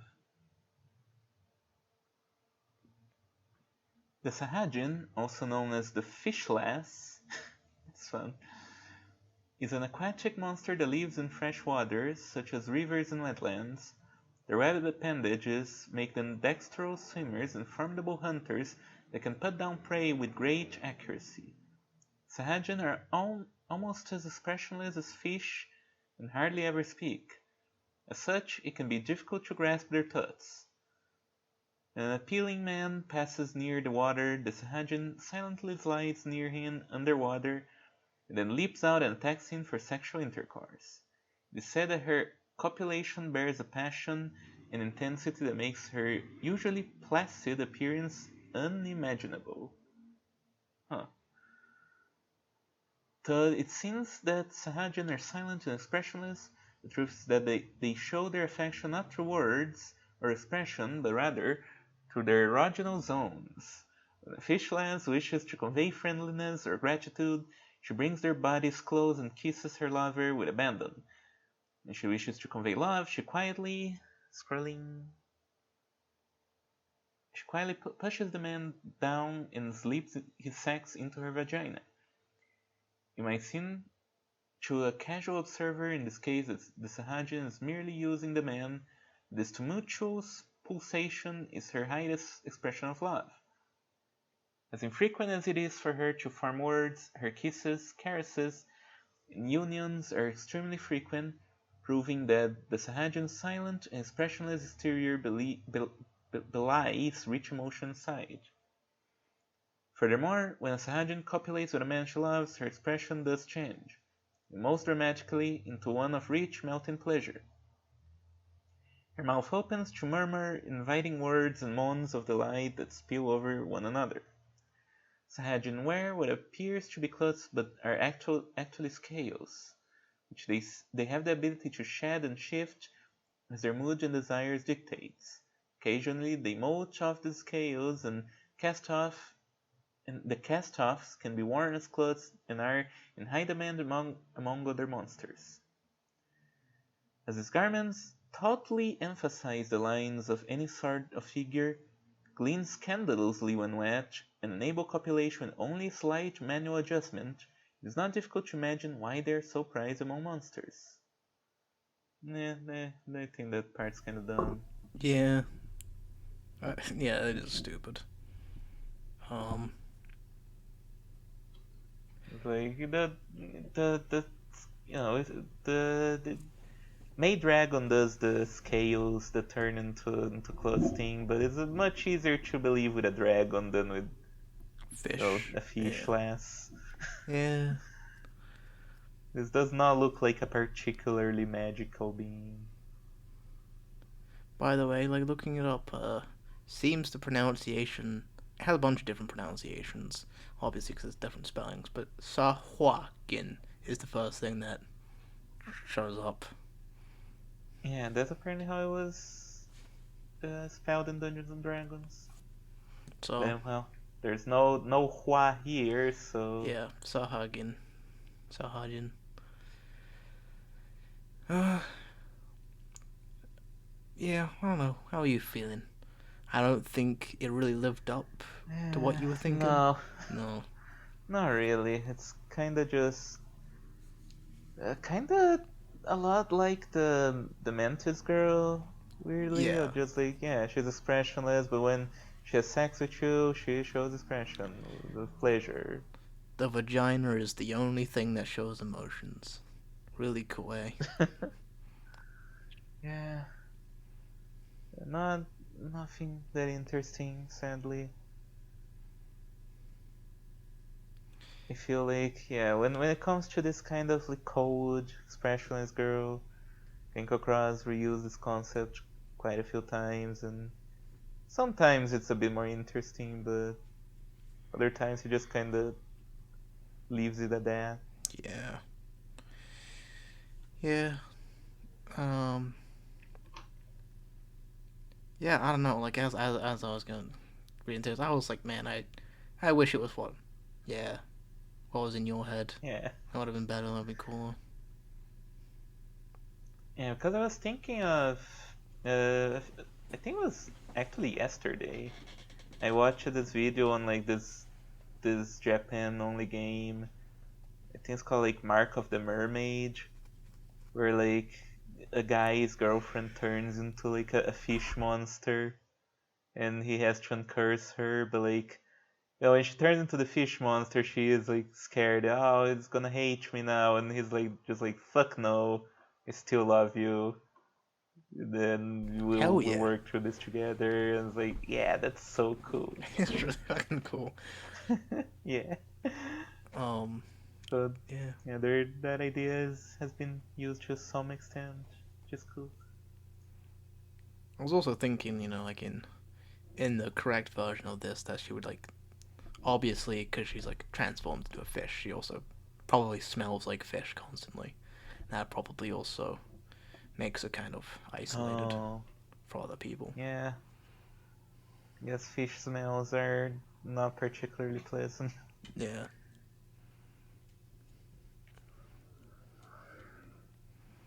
Yeah, the what we get here is not interesting, sadly. Oh, yeah. Do have a good second picture to. Yeah, that's nice. With the tiniest Urkel we have ever seen. With a tiny little nip to cover. Most of Sahajin's scales are free to move independently of her skin. This feature makes it easy for her to adjust them so that she can envelop a man's sex with her own. Meh. Yeah. Yeah. Yeah. Well, Cool, awesome design, but just kind of wasted on this. Oh well. that's true. Well, we're gonna move on to Volume 2. Troll. Troll. Okay. Interesting direction to take the troll. Yeah, very trad wife clothing. Um, you know, Not the flowers. which has got big ears, big Big tits, ears. big hands, and big Big feet. hands. Yeah. Yeah, it's Okay, cool. that is pretty cool. And a fluffy little tail. Yeah, she put flowers on it. Yeah. Um,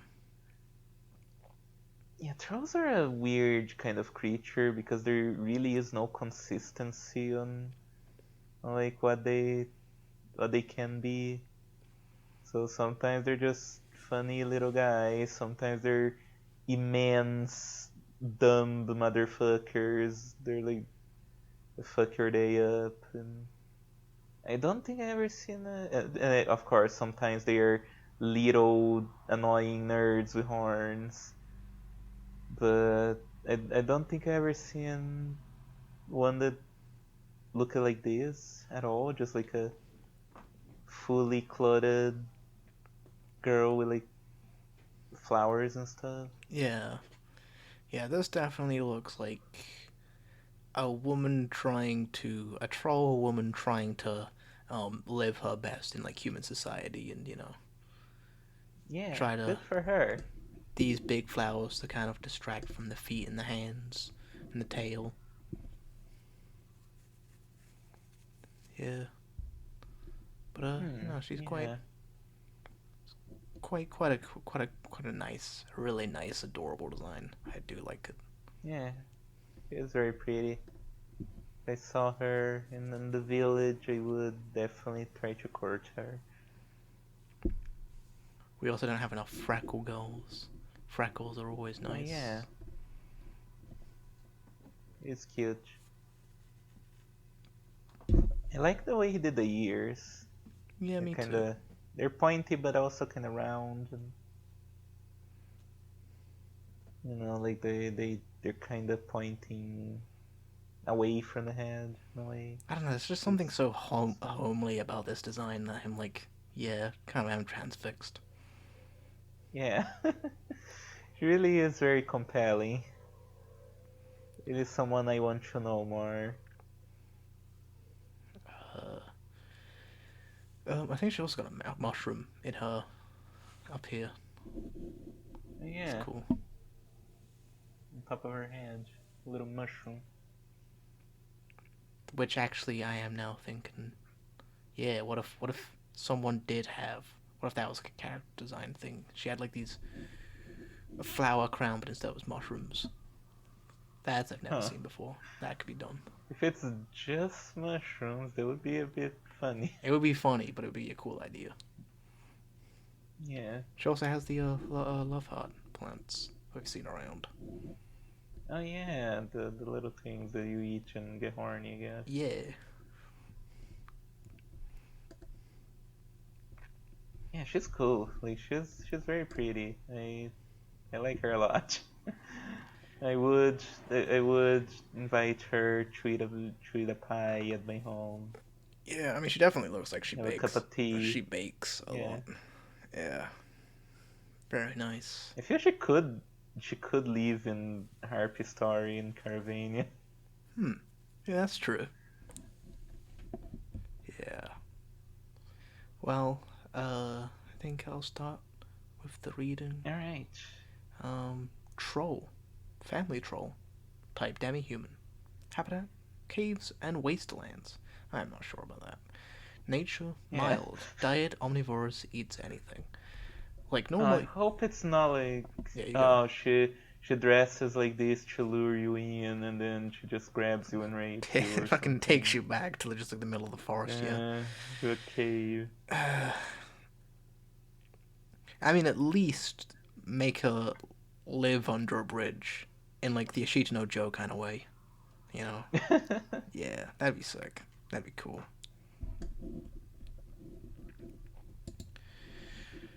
Trolls are demi-humans with large, sturdy bodies and great vitality. They make their homes in hamlets that they build in caves and undergrounds, and have an affinity for the element of earth. Bearing the power of the land within them may explain the plants grow from their heads. Oh, they grow. Oh. Their existence is one of symbiosis.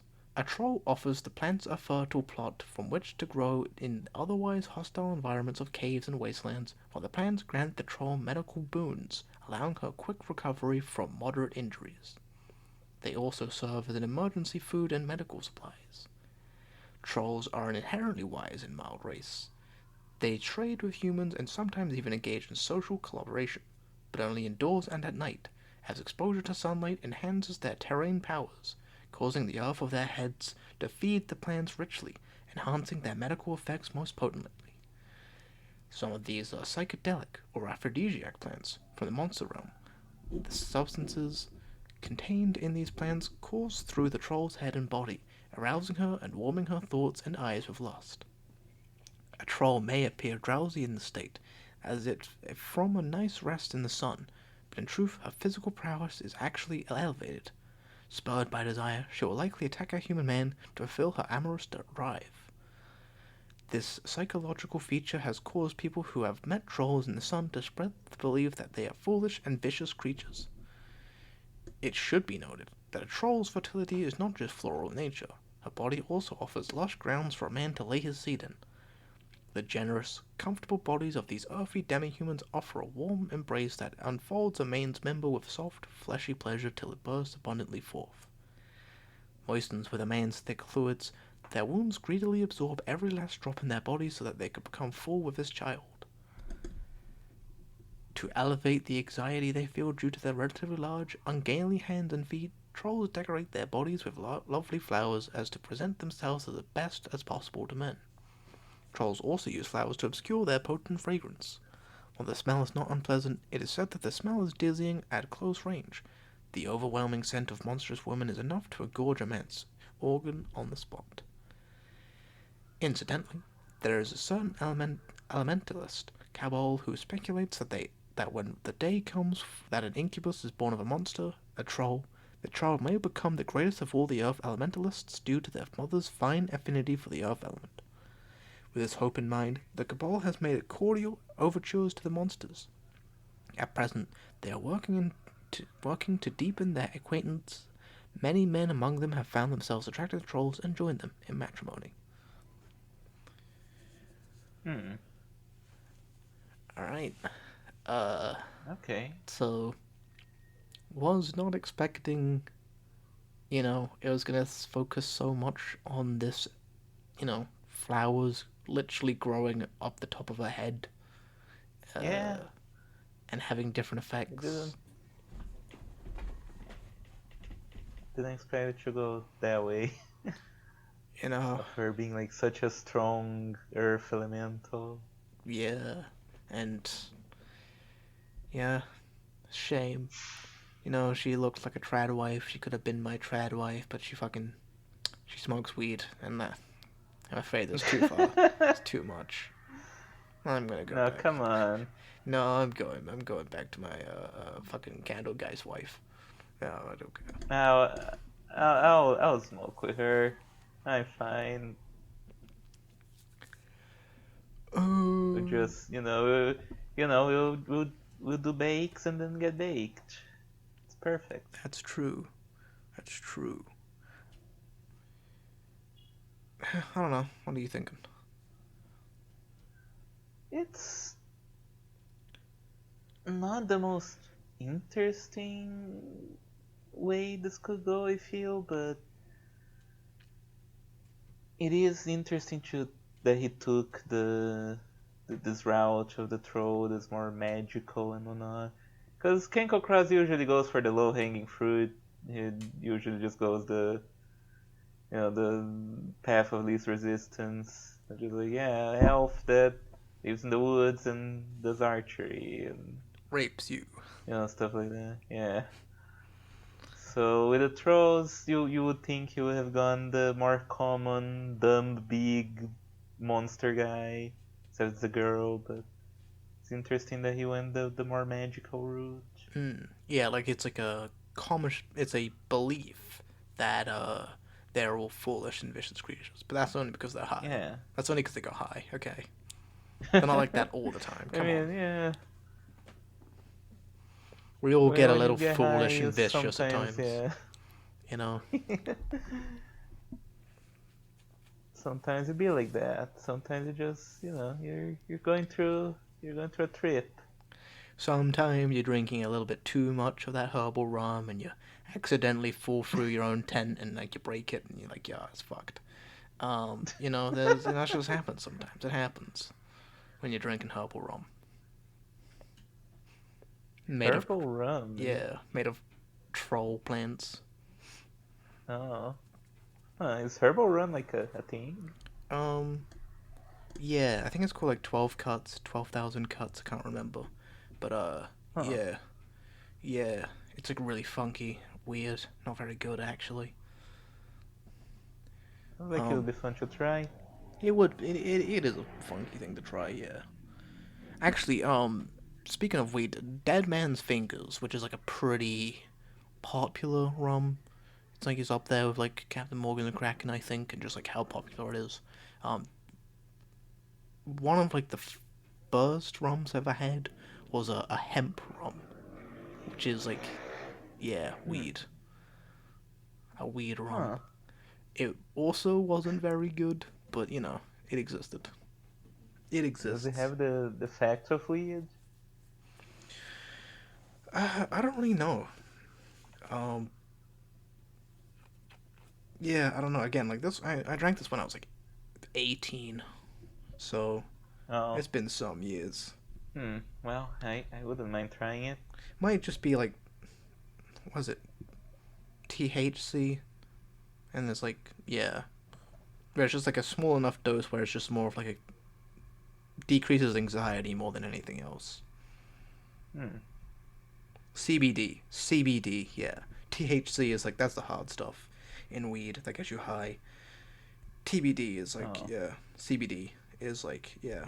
You can get that like just like medically. Huh. Yeah, I'm afraid I don't know enough about weed to really be able to tell. Anyway, Yeah. back to this. Back to this. It's yeah. There is the little bit at the end where it's like, oh, maybe the incubus born of a troll will be the greatest earth elementalist of all time, which interesting little detail, I guess. Like people are trying to get troll wives just for this. Yeah, like It's a we little bit of a dick move. yeah we do have elementalists like a little page for elementalists, but they haven't really been talked about all that often. Yeah. In fact, a lot of entries just don't talk about the greater world. And it's like, man, there's like the Order, there's yeah the great deities, you know, there's all these different Yeah, what factions and exactly is stuff. the Cabal? Yeah, the Cabal, yeah, What? I don't remember this one being mentioned before. yeah, the Cabal, yeah, well, the Elementalists. They just yeah, I don't remember really what they do. They just yeah, they're all magicians that want to use monsters for the benefit of magic, you know, more than Oh, fucking them actually. they Maybe don't love their wives. yeah, they fuck only for scientific reasons. They reproduce only for science. They're like the rival trainer in Pokemon, where it's like, being friends with Pokemon is stupid. I'm Yeah, only gonna make them stronger. I don't care if they're my friends or not. It's like the Nash has to be, no, actually, we need to be friends with Pokemon. actually, God of War is wife tier. Believe it. Yeah, actually, we should fuck Pokemon. Pikachu, not you. Talking about low punny here. No, not you, Pikachu. Pikachu just stepping away, slowly. uh, I didn't sign up for this. yeah, incredible. Not this really. And Once I yeah, think twice in a row of really incredible design and decent enough, I yeah, Lord is suppose. just okay. Yeah, it's okay. So yeah, Here's the second picture, she's and given a hand job with her big old hands, yeah, which I mean, if there is one creature that you could tell me gives great hand jobs, yeah, this one's a lot more believable than the dwarf. no, don't jack me off with the big old hands. It makes me look smaller by Ah. comparison. Don't do that. No, no. I didn't even think of that. I wouldn't mind. I think I like the big hands. Big hands are perfectly fine. Yeah, But there's also some big old tits that she could have been using. Come on, like, Hmm. come on. The nourishing rain of the man's essence brings joy not only to the troll, but also to the monstrous plants that blossom from, oh, for fuck's sake, blossom from her head, which in turn imbue her with aphrodisiac that increase her potency. So she The jacks you, cum is rain. she, she jacks you off onto her flowers. That's fucking stupid. Uh, It gives nourishment to the flowers. oh, you Oh fucking. man, that is really dumb. Oh yeah, they also the plants, the flowers also, because they're just constantly emitting a musky sense of sex. So the flowers are there to mask it. That's another part. Whatever. Yeah. Alright. Well, on to the last and final goal of Volume 2. If you wanna. Yeah. It's 86. Alright, done. Familiar. Familiar? Yeah, like a familiar. You summon the Yeah, familiar. but that's usually not a specific species. It's not, is it? But this is just a familiar. Okay. Huh. Um, I guess once again, Kenko Cross just kind of ran out of ideas. yeah, and I did, I think I googled it, and the first thing that was like, yeah, they're like an idea in like fantasy genre, and like, okay, yeah. Yeah. Otherwise, it would have, You yeah, I would have known where the fuck to put this. Otherwise, yeah, You like summon a demon or some other creature, and once you get them to do stuff for you, they're like you're familiar. yeah, Like it's a bit of a weird concept to make into a specific species, but huh. I guess we'll yeah. see where he goes with that. She's type family chimera, so she's not really a No. demon either. Whatever. Yeah. What do we think about her? Well, she is a magical girl who lost her skirt. That is, yeah, that's a pretty apt. Though she does have some monstrous hands and feet that are quite unique. Um, Yeah. but yeah, you're right. She kind of, uh, uh, fucking, is it Prisma Ilia? Yeah, I was thinking of Prisma Ilia. Yeah, I don't know their names really, cause I haven't seen it. But you know, there's like a black-haired one with twin Yeah. tails, I think. Yeah, So definitely could wear this. Kuroe, I think. Hmm. Yeah. Hmm. She's she's doesn't have anything really jumps out to me, I guess, other than the actual monster features, the big hands and the tail. She's got this little device here. That's like mirror. Kind of looks like, yeah, like a I don't know what they're called. It's like a makeup with a bit of mirror with a mirror inside. The bottom half is makeup. Top half is a mirror. She has that, but it's magical, and that's like a very magical girl thing Like we would a see. makeup palette, I guess. Yeah, maybe that's what they're called. Um, I do like yeah, the little stars on her forehead and the eyes. I do like me a star team. Would have liked if there were more stars in this, in fact. yeah, yeah. It kind of like just jumps between stars and love hearts, and it's not really doesn't really stop itself. It's Um, a chimera. There's a lot of ideas, I guess. It's also interesting how she has like this a regular blush that we always see, and then just like these oval blushes. Yeah, the Kirby blush. Yeah, that's also fun. That is, huh? Yeah, I guess I haven't really seen that much. I do like the big Kirby blush. It's Mm, always cute. yeah. Now, what is her hairpin? It's just like a it's like a goat dude, I think. Like, I don't know. oh, oh, is she a Baphomet minion or something? She She might looks be. the mirror. She could be. This could legitimately, go against what I just said and be like, this is something that does incorporate the various factions in this world. Yeah. Maybe not, but it could. I mean, King Kokraz likes the Baphomet a lot, He so does. Yeah. it might be, yeah. He wrote an entire dojin with her as like the main character, so and she's Oh like boy. yeah, she's like how Yeah, much just like his profile sure, picture and yeah. everything. He's a fan of the Baphomet. He is on the side of the no boobs. Someone would actually should. Somebody that's subscribed, starred, or like Patreon to him should ask him like if Yeah, on the side of it, is he on Team Baphomet or Team Dark Mage?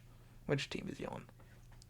okay, people who are watching this, if you're subscribed to Kenko Cross Subscribe Star and you get to ask him questions and stuff, can you like ask some more interesting questions, please? Like, they're like, oh, can this girl like suck cocks? And Kenko Cross like, yes, she is quite good at sucking cocks. Actually, it's like, come on, guys, you have access to the man himself. Get more creative than that. Actually, her clothes are magical and she can transform no matter will. And it's like, what the? What are you fucking? Yeah. And it's like made out of her teeth. That was like something I saw for the fucking Mershark. It's like her, all of her clothes is made out of her teeth, and she can transform them. What? And it's like, yeah, something like that. It's like, what the fuck? Why?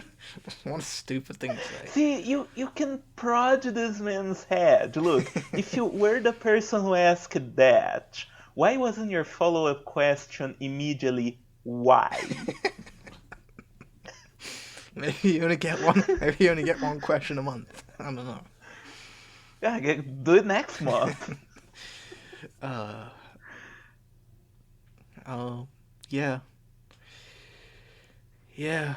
Uh, Also, ask more questions for the kobold. The kobold. I looked at the kobold like Q&A. There was no questions ever asked for her. That is an dang, outrage. Wait, people kobold? don't Yeah, like the kobold enough. yeah, yeah. She has like some extra info, but no one's ever asked her anything, and that's a shame. Yeah, gotta give the dog some love. Yeah, this.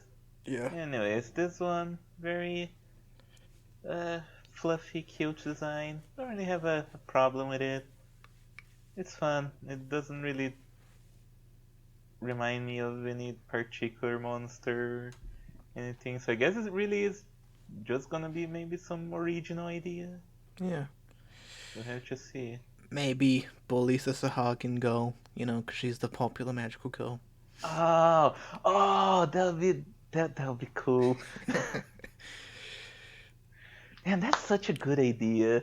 Why why why don't anime studios just like phone me for us to um, do something cool? I mean, cause like unless it's like unless it's either Precure or like something, more subversive, quote unquote, like fucking Breaking Magical Magical Girls. Destroyers shit. Oh yeah, Magical Destroyers. What's the masochist, fucking sadist, fucking Oh, fucking. Aho Uh, Ako? uh, yeah. Yeah, I was gonna say Utena because the main character is Utena, but there's a different yeah, Utena. yeah. No, her name is Utano. Yeah, I remember that. Yeah. Yeah. Um. Yeah. Yeah. It either has to be more violent, more sexual, or it's gotta be Precure. Though Madoka We style. did have Princession Orchestra last year, but so there's hope. Hmm. There's hope for people doing interesting things with magical girls again. And when it does, it'll be because Ellen's hit series, um, My Life Yeah. is a Sahara Girl. Yeah, Look, all I need to do is I need to be in an elevator with someone who who has a lot of power in The the anime the president of industry, and Toei. then Yeah. yeah, and then one very clean peach and one blowjob later, and boy oh boy, I'm gonna be at the top of my game. Wow. That's for another time. For now, Yeah. just wants to go Mondays. So who's reading this one again? It's you. Me. Okay. Familiar, family chimera type monstrosity. Habitat: the monster realm and human settlements. Nature: cheerful, docile, and lustful, possibly treacherous. Diet: the mana of witches and the essence of human man. Ooh. So there might be a Baphomet It might be. thing. Oh yeah. Familiars represent an artificial race born into the world long ago by a mighty Baphomet, with powers rivaling that of the Overlord. By now, the Baphomets have established a method through which they can create familiars with relative ease. These monsters function as servants for the witches of the Sabbat, and are also used to help spread the word of the Sabbat and solicit new members. Familiars are smooth talkers due to their adorable appearances and affable behavior. Listeners are disinclined to doubt their word. They speak to it of eternal agelessness and awesome magical powers, all while singing the praise of the perverse allure of diminutive monsters. And yet, as men awaken to the charms the smaller form can hold, and women long to be monstrously slight, this beastly sabbatic dogma comes to sound both reasonable and alluring. It has been whispered that familiars are actually treacherous, calculating monsters with an uncanny grasp of human behavior, their genial graces but an act. The truth of this, however, is as of yet unknown. Generally, familiars are less skilled in magical Generally, familiars are less skilled in magical arts than witches. Still, as magical beings, familiars have a great affinity for mana. Their bodies contain a part of the Baphomet's vast magical power. They are capable of conducting the rite of spring, which can transform human women awakened to the faith of the Sabbat into witches. Familiars can also offer themselves as mediums, serving to amplify the magic of the little monsters who serve the Sabbat.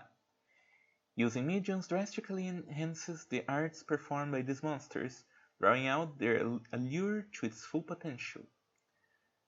A monster who has taken the form of the Sabbat undergoes an enchanting transformation. Her aura becomes more guileless, more defenseless, stirring men's desire to protect them. Though she also exudes a charm that maddens them more than that of scrolling. More of a woman with a large, voluptuous body. The monster's wiles, I never fucking know how to pronounce this word. Wiles. Wiles, okay, the monster's wiles are so irresistible that once enticed, even the most fastidious moralist is likely to find his hands on her body and his members soon in her diminutive belly. Familiars also apply their power to male devotees. Their monstrous essence becomes richer and slimier. Yes, slimier. In this stage, it is better able to sustain the man's supply of mana and to delight the body of the little monsters who love his essence above all else. Though familiars belong to their witches, they are still monsters. Thus the familiar takes the fancy to a man should doubtless make his capture her top priority. Because familiars were made to exemplify the principles of the Sabbat, they love copulating with their man. The familiar will take in his member too large for his life form, her body soft and sweet, perfectly modeled on the perverse beauty of the Baphomet. She squeezes his rod fiercely in her constricting vessel of flesh, teaching his body the meaning of perverse allure, reforming his mind to reflect the beliefs of the Sabbat. While familiars are charged with bringing unmarried men to the Sabbat, witches who lack lovers frequently complain about how often the familiar has already made the man her own. As one may infer, the ostensible master-servant relationship between witches and their familiars is a weak one. In many cases, their true relationship is more like that of friends. Some have even been known to share a man. Ugh, struggle a little bit with this one. Yeah. After so many very easy, very small, short volume ones today, just these Yeah. immediately take it out on your throat. Um, yeah. Uh, It's, yeah, I mean, they are familiars. It's interesting that there is a race of just familiars. yeah. Um, Doesn't doesn't really go in much on how like they're created or anything. Like if there's different traces that seemingly a from familiar can have. they're made from witch manor, but maybe. Yeah, but it's like are different familiars look considerably different from the one we see, Yeah, that's what I or do would they like to all know. kind of have the same kind of kind of traits and stuff? Yeah, Because they are chimeras, so I guess they could be very different. yeah. Like I would assume that it's like you get what you get. You get yourself a bunny. You get yourself a cat. You put them in a pot, and then bam, out comes like a cat bunny familiar, who then Yeah. steals your man from you, and you're like, darn. Yeah, it didn't seem like they thought this one out too well, huh?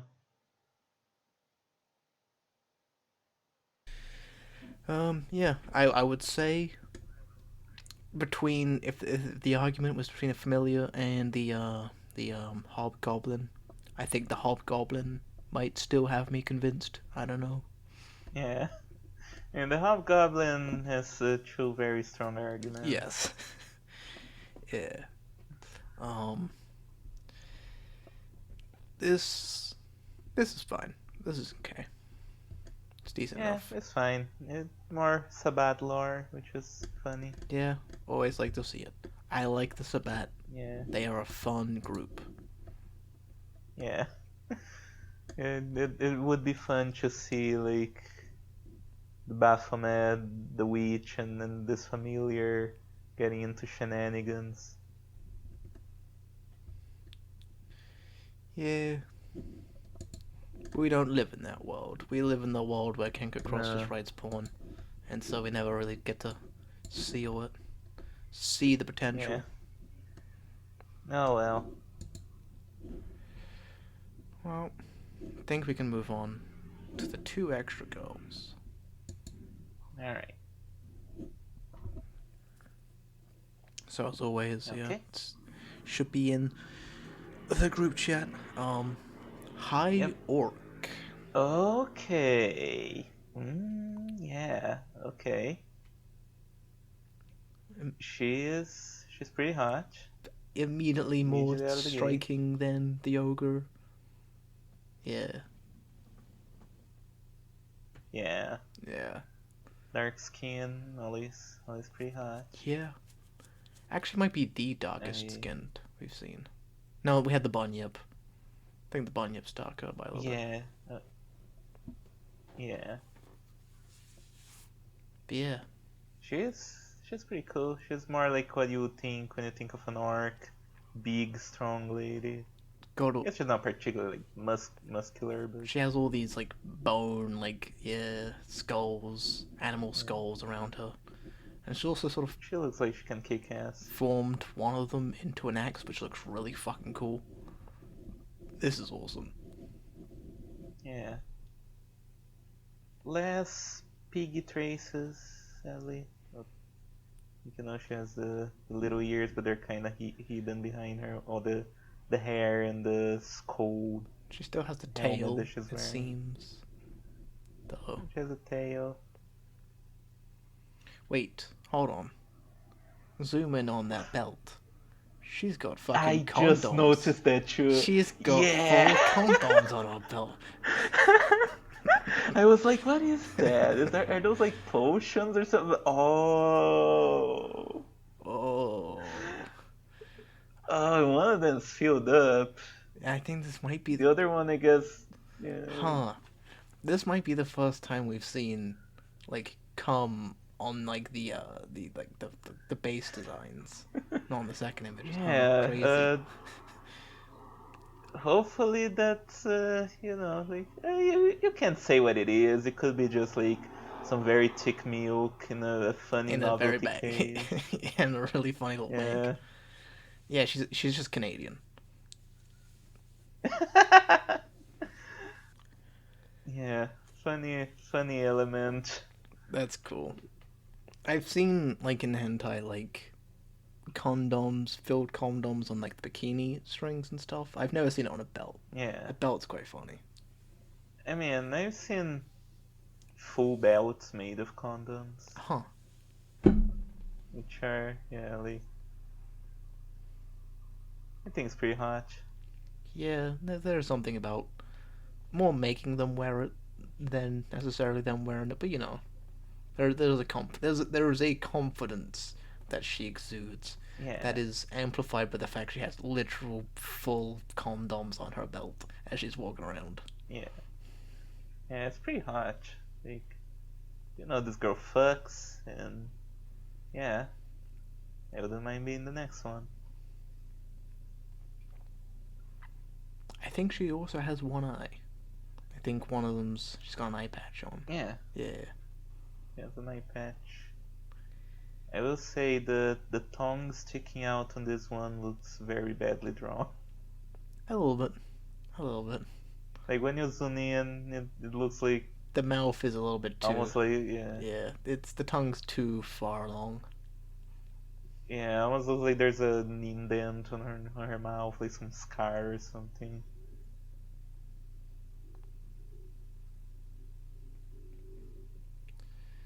Yeah, otherwise pretty solid, pretty hot. Hmm.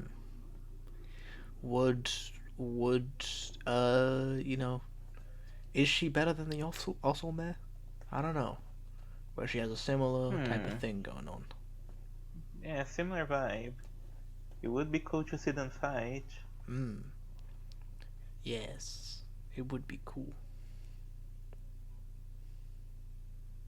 The Selma is like very disciplined, warrior that's trained all her life, and so she has like this fighting style that's She has this very ancient tradition, calculated. Yeah. club with the spikes, yeah. And then the High Arc is more of a berserker, just coming in from every angle with full force. That could be cool. Yeah. And then at the end they make out. With me in the middle, yeah. Yeah. Um, yeah. Yeah, I think we could probably move on to the text here. Yeah. High Orc. Orc? High High Arc. Orc. Yeah, I was waiting you to fucking do that. Orc family, beastman type. Habitat, mountainous areas. Disposition, lustful, bold, ferocious, malicious or timid, devoted. Beastmen, having the characteristics of a boar, they are higher mark rank. Did you say the diet? Maybe not. Diet omnivorous, Oh. eats anything. Oh, Beastmen, there you go. having the characteristics of a boar, they are a higher rank variety of orc. Despite their thick-headed appearance, they possess both superhuman strength and quick wits. Their speciality is charging and by doing so, they can easily send a crowd of people flying. Even heavily armored knights would be knocked into the air. They are leaders who command hordes of orcs that gang up before mobilizing. As powerful, courageous champions, their mere presence is inspiring to the orcs, assuaging their fears and causing them to maximally exhibit their orcish nature to persecute the weak. Orcs, under the command of a high orc, become bolder and attack human men without hesitation. The high orcs themselves even exceed orcs in ferocity and belligerence. True to their own desires, they take action in pursuit of human men who will serve as their prey and aggressively attempt to violate them. They have the same devious personalities as orcs, and it is said that sometimes they even lead armies to attack human villages or bandit strongholds, etc. A high orc's body produces a peculiar odor, and when orcs who have a sharp sense of smell get a whiff of it, it intoxicates them and excites their lust, transforming the big peacemen into brave and ferocious warriors. If a high orc gives the order, the frenzied orcish warriors will rush a man all the same, and a man captured by them is a slave for satisfying their passions and lust. In other words, he would immediately be taken back to the orc's den as their husband, and end up having to live according to their carnal desires and covered in their soft bodies. The den is pervaded by the choking feminine stench of the high orc, which endlessly arouses the lust of flesh in all the orcs and their partner, causing a relentless feast of flesh, filled with the pleasure and cries of ecstasy to unfold. While the presence of a high orc inspires absolute confidence in orcs and makes them feel powerful, on the other hand, the defeat of a high orc causes all the orcs to become distressed and panic-stricken. It is said that even orcs have supposedly been raging a short time ago would uniformly lose the will to fight and collapse on the floor. Furthermore, when defeated by men, contrary to the violent and belligerent personalities, even the high orcs themselves will become self-conscious of being female and surrender their bodies and heart. They undergo a psychological transformation, becoming servile and subservient so that they take pleasure in being violated by the male, and their bodies also transform into soft, lovely flesh that exists only for the male's pleasure. Just by being touched by the male will make them lose their strength and prepare to receive him, or so it is said. So too will their body's odor also transform into a scent that's alluring and invigorating to the male. Just smelling it will cause his penis to swell up to the point that it's ready to burst and arouse all carnal desires for the high orc herself as well as the orcs. Additionally, the high hearts of orcs who smell it will be filled with a sense of defeat regarding the man, causing them to transform into females who only submit to the male. According to their husbands, their body odor can be quite addictive, and during sex, the men spend a while sniffing their body odor to arouse themselves and achieve a maximal erection. And then, the men enjoy violating the lovely flesh of those females who can never oppose the penis to their heart's content. Okay, stinky girl. I like. Yeah. No, good. Yeah. As I was reading this, I was thinking, King of Cross, this is how to do it. The whole, there's like the leader, the hierarch, and then there's the orcs. The Abaddon folk, fucking dragon newts and the Malif dragons. This is kind of the ideal. It's taking the regular orc, which had like an idea to it, but it wasn't like the best, right? It wasn't the most fleshed out idea. It was just, you defeat them with the dick, and they become your servants. This takes that and gives it like an entirely new context, where like now we have like this like new dynamic where we have this high orc who's kind of like the goblins and the hobgoblins. They follow no matter what, and so defeating the high orc also defeats them it was like a funny way, but also because of their existence and they are fighting, it makes all the orcs, it gives them the sort of the thing that they were lacking, which is this feeling of like, oh, this is like a threat to be defeated. This is like, these are warriors with like strength and attacks and, like a personality and a dynamic between, the powerful orc and the subservient female, as it is put down. And like, this battle, and I think the High Orc does recontextualize it in a way that makes them better in by association, and these themselves, the High Orc herself, is pretty good. Um, because it also gave the orcs this whole like this like smell odor thing and like pheromones. They also get high. Not only do you sniff the high orcs smells, the orcs themselves also smell the high orc and go like, yeah, Yeah. fuck yeah, we're gonna fight, we're gonna tear some shit up. Yeah, this is awesome. Yeah, I wanna imagine like High Orc just lifts her arms and all the orcs take turns smelling her armpits and going, Yeah, whoa! like smelling salts. Yeah. That's cool. Yeah. And I would also go, whoa, because that's good stuff. I do think that the whole thing about them, when they're defeated, they undergo a psychological transformation to become servile is like a little bit strange. Yeah, I feel it would be more interesting. Like, okay, she's gonna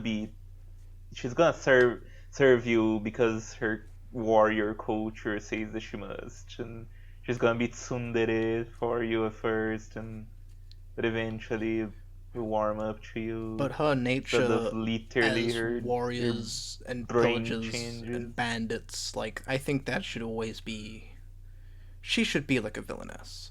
She should be a villainess in this world of no matter what she does, she will Yeah, continue to just destroy and pillage and have this army of orc pick girls. But you can evidently, just by like the nature of that's been established in by the regular orcs, you can of course weasel your way in there um, by defeating her. yeah. You can defeat her and then force her to wear a mage outfit. Yes, yes, yes. And it wouldn't it be more interesting if then she's like she's unwilling to do it but still has to do it anyways and is like blushing and embarrassed. Yeah, that's the ideal. Yeah. One thing I'd also add is um you know explaining why she carries around condoms. I get why, but it would be nice to have like a little It is line a in bit there. of a, Is it just a her? random Is design. it just her, or is it like all of them? That's like a ritual. Does Yeah. she Like have a condom of her husband's cum as like a good luck charm when she goes into battle? I don't know. I guess so. Maybe it's like war trophies. Yeah, She defeated like each one is like a guy that she defeated and raped. yeah, and it's all like like color coded and stuff. And like this one. Oh, I remember this. This is when I took down an elf village, and there were elf men, and like I rang the seabed of an elf prince in front of his mother and wife. Oh, it was a glorious battle. And it's like that'd be cool.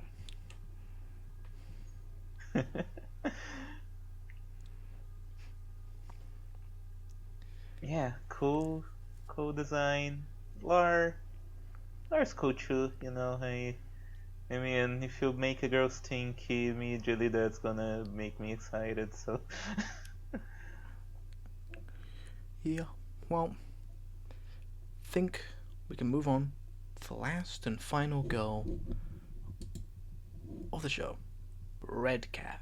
Redcap.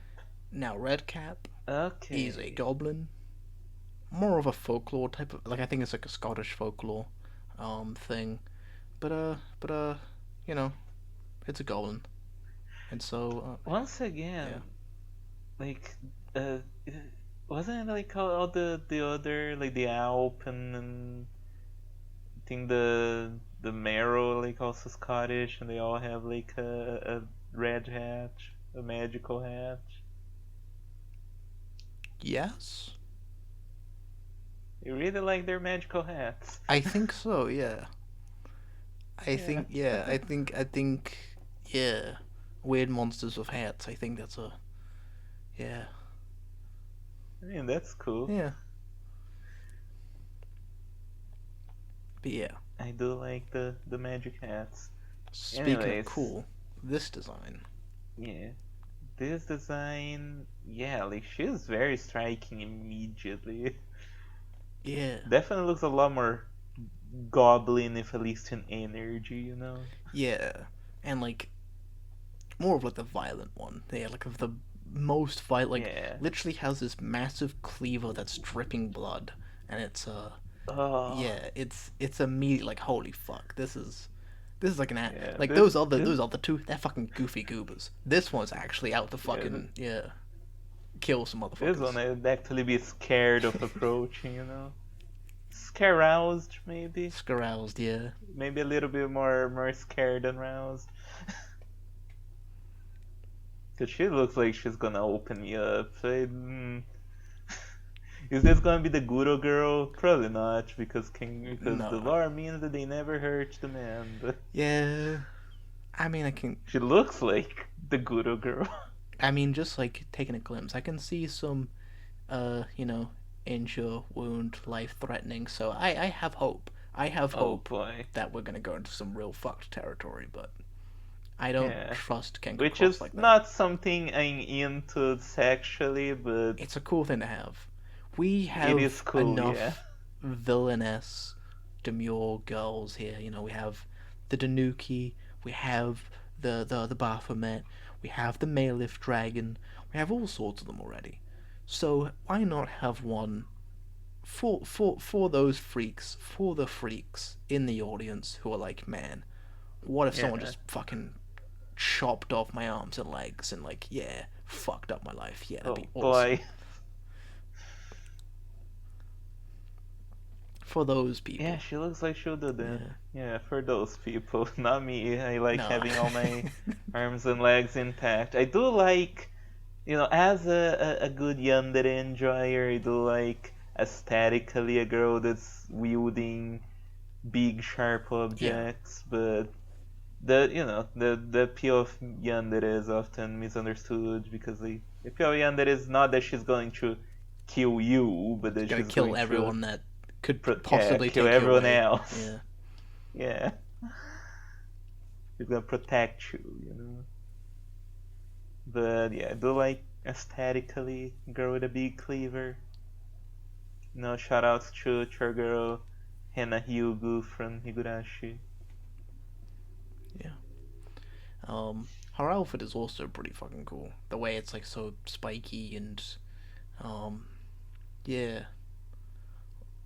Yeah. Yeah, very dripping in blood, presumably.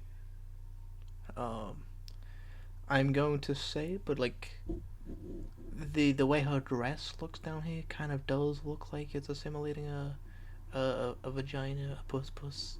Uh, a Huh. little bit. The way it's sort of like a mound, but I might just be me seeing things. Yeah, I'm not seen that. Okay, okay.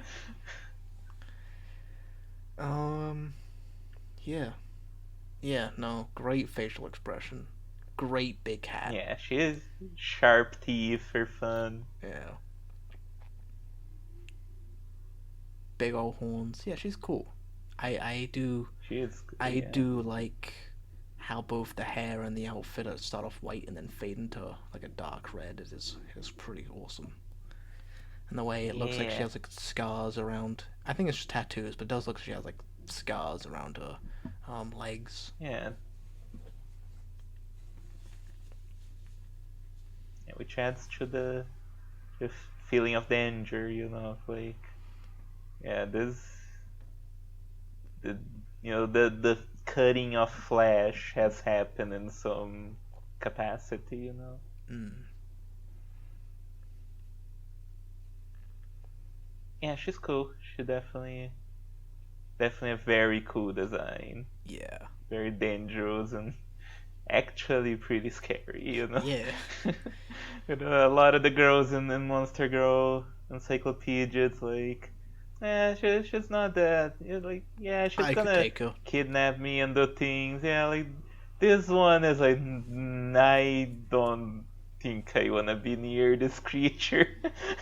If I saw her coming at me, I'd run away. Well, if you wanna read her lore, Alright. Compare how much text there is in this one to the Goblin. Oh yeah, it's definitely night and day. Yeah.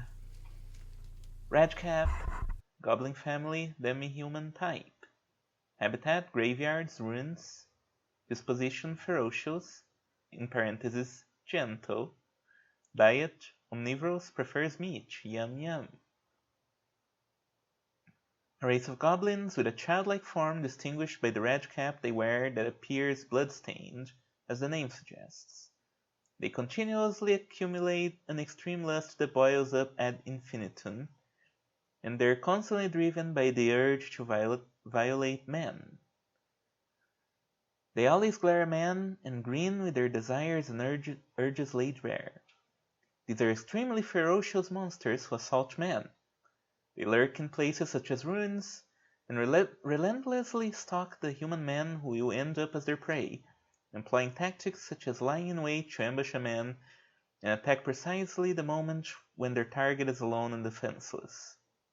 Contrary to their childlike appearances, they display terrifying aggression when assaulting a man, mercilessly slashing at him with the weapon in their hands. Their weapon, made from a monorealm metal, injured the foe's mana, well, there you go, rather than his body. Instead of hurting, the wounds grow hot and throb. There are no external wounds, nor is it life-threatening, but if seriously wounded, the body will be immobilized for a while. They prefer to one-sidedly rape a man after slashing him up and depriving his body of freedom. The manner in which they have sex is incongruous.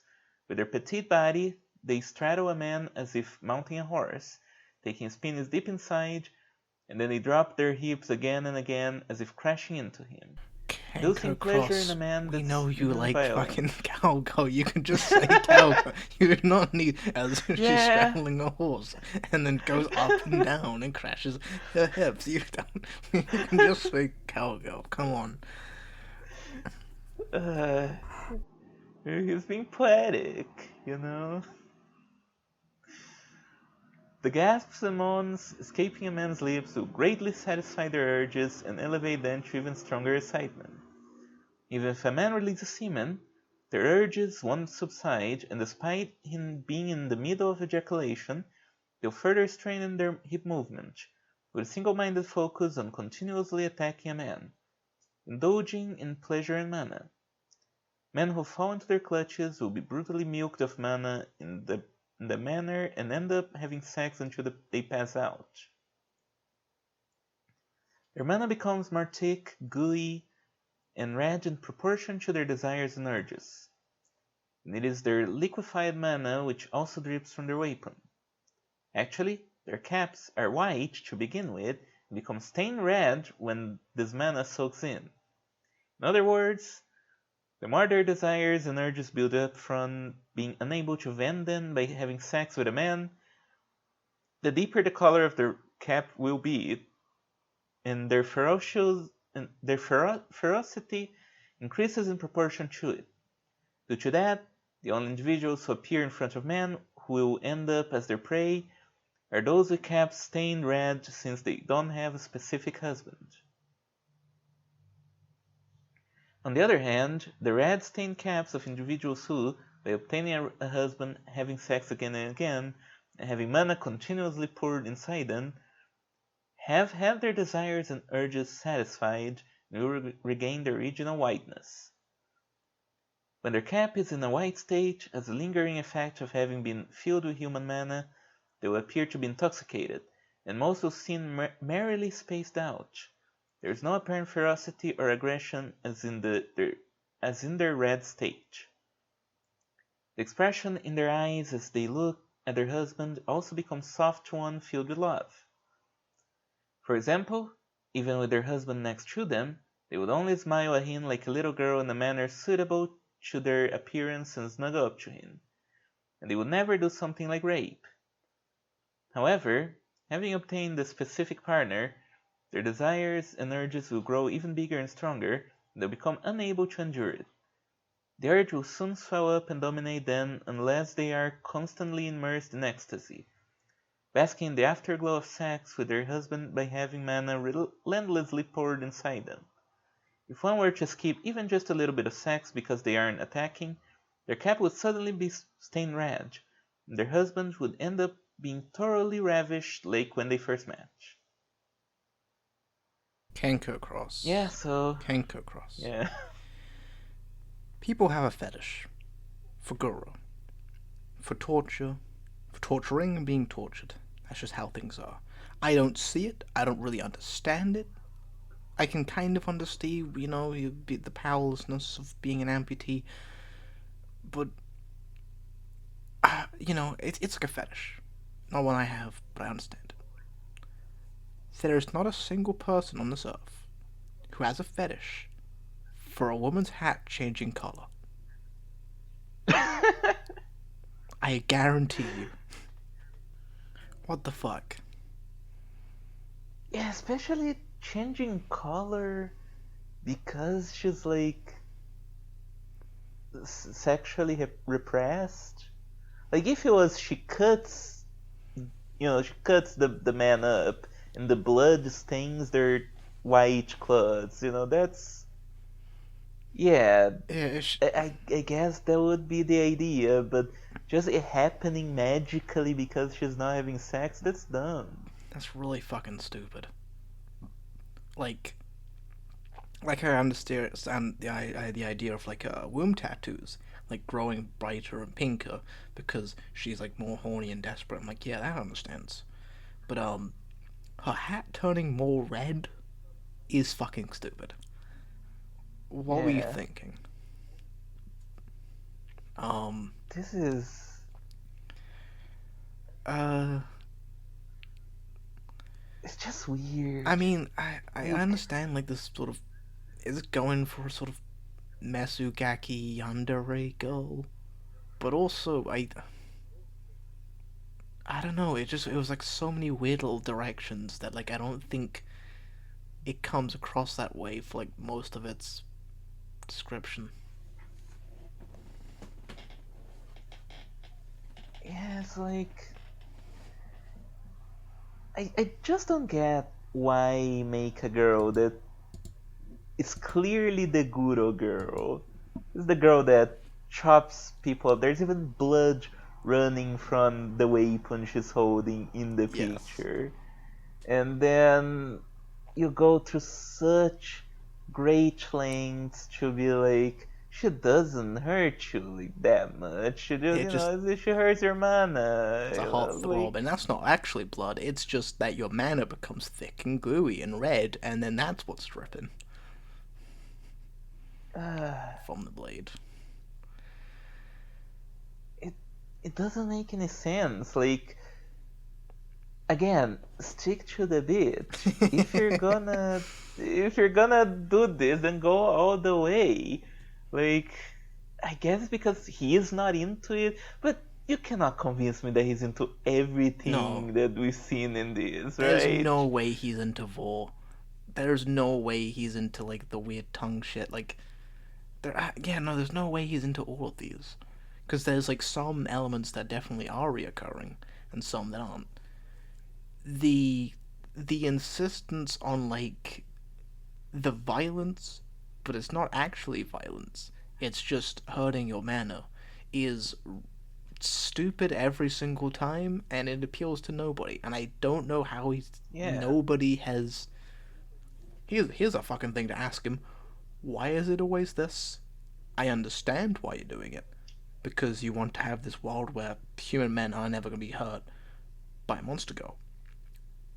But you do understand that that's like a massive appeal to quite a number of people. Like the Yeah. same way that being Sometimes you petrified gotta is. write for There's, a, other there's only like people, right? one or two girls that like turn you into stone, and yet they exist, Yeah, there's that. right? So why wouldn't you be, you know, even just if she creates all these little cuts around your body and stuff, like that's fine. People like blood play.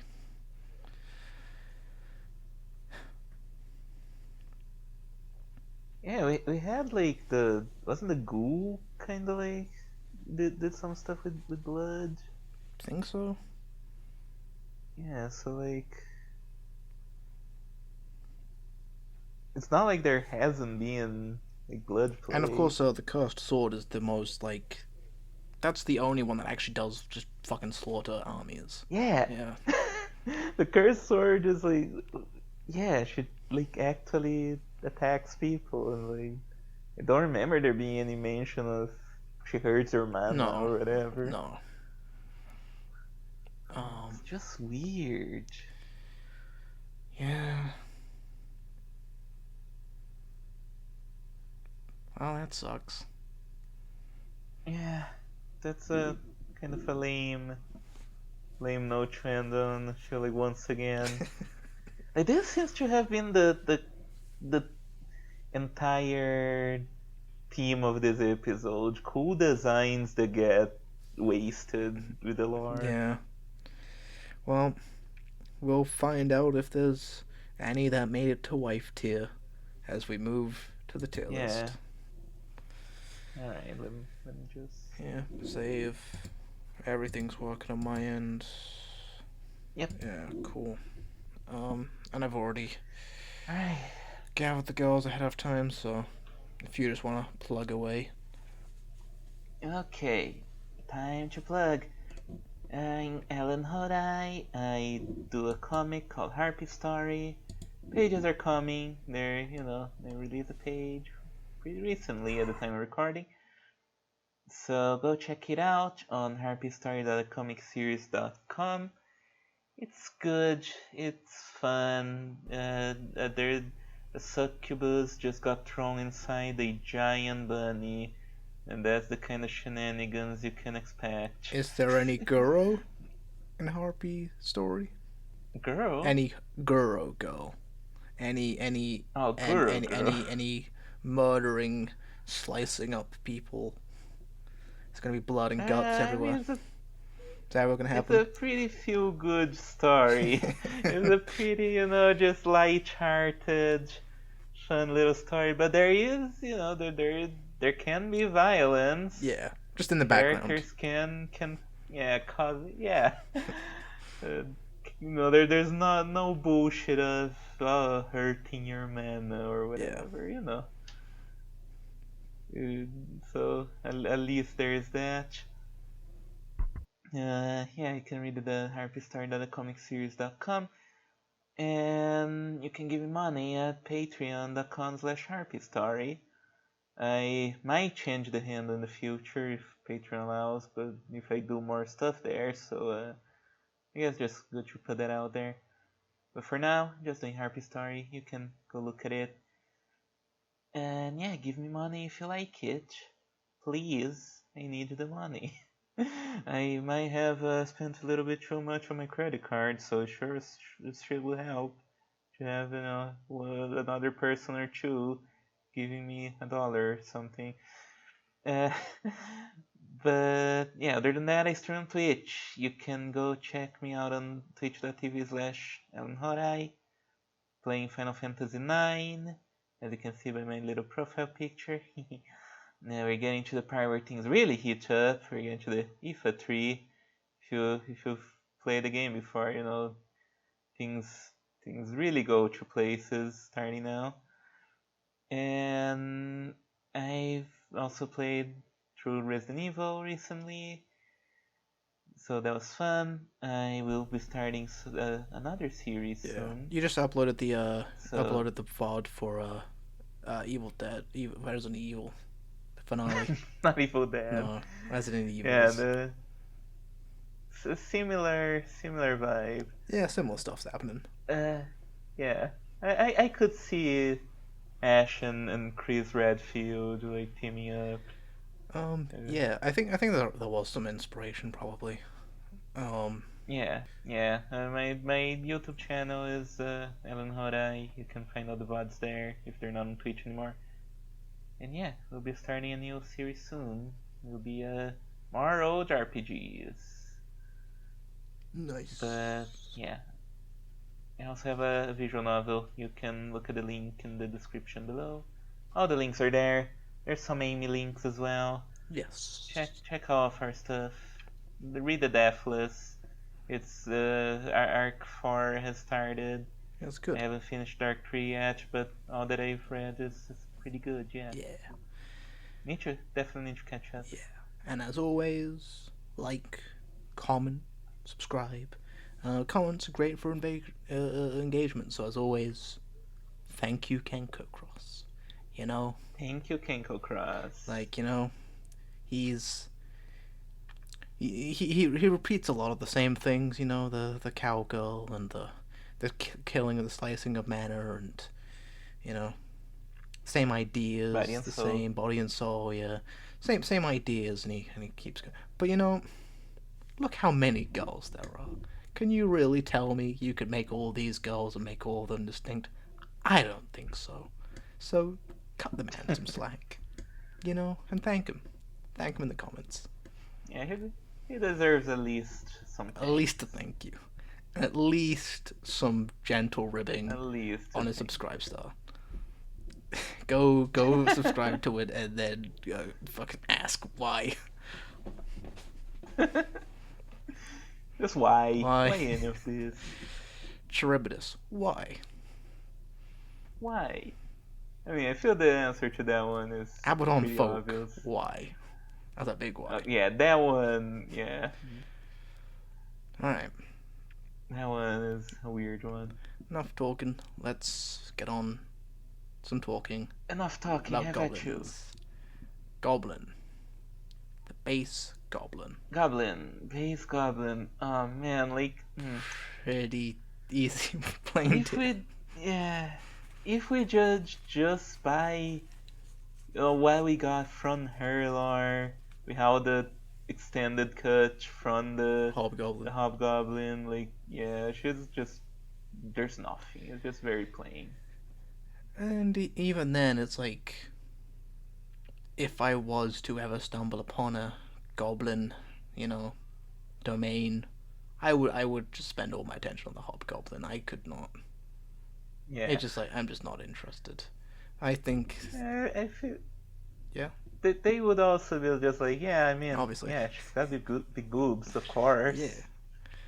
Um, yeah, no, It is funny that they are basically just the simple man.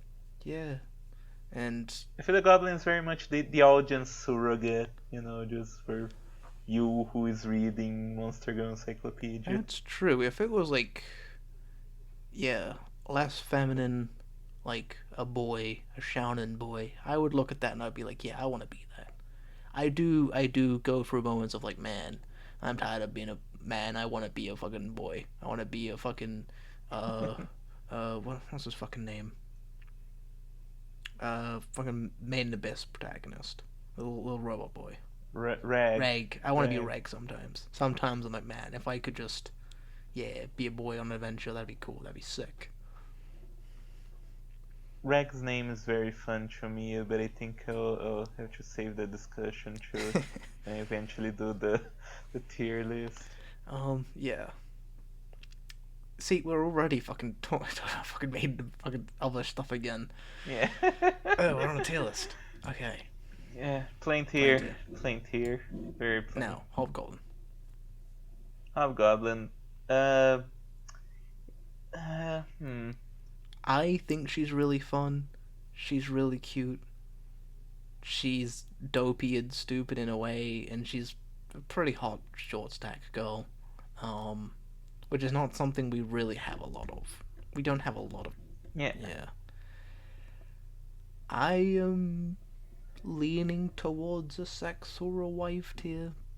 Like, she did make me smile and kind of laugh a little bit. And I'm like, yeah, that's. She fills my head with, like, the ideas of, like, yeah, being with her. But I can also settle for sex, too. Yeah, I was thinking more of a sex tier. Okay. She's not. She doesn't super do it for me to the point of wife, but I mean, I would play with those airbags for Yeah. sure. Yeah, right. Would not say no to that. Sex tier it is. Oric. Orc, base orc, low orc, one might say. Lork. Mm.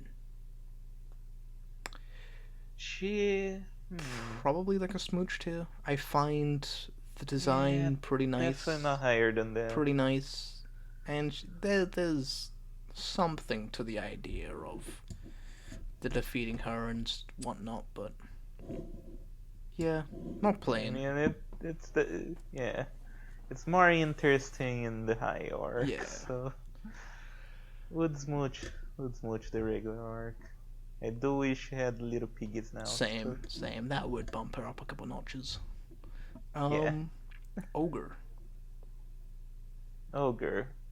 I will be honest, I don't remember anything about Ogre anymore. Um, I think she's just kind of like, yeah, the Amazoness and all these other girls, and but there's nothing about it. Nothing sets her apart in the same way that, like, you No. put like a centaur next to the Oselmare, you're like, yeah, those are like two distinct characters. They're similar, they are very distinct. Ogre is just like, yeah, like the Yoko in Ari. It's like, yeah, this is just Yeah, plain, it's pretty easy pretty plain. boring one. Plain. Cyclops. Cyclops is cute. She's she's fun, interesting. I feel like the design itself is not like super great. Like it's fine, but Yeah, yeah. If like, the lore isn't like incredible either. I think if like you sort of, if you made the troll a Cyclops and then gave her that same description, I think that would probably be pretty high up. That might be. Hmm. Yeah. Um. Yeah, maybe. But like, Hmm. there is definitely something to the Cyclops girl that, because a part of the appeal of monster girls is always that, like, yeah, like no one would love them, but I would.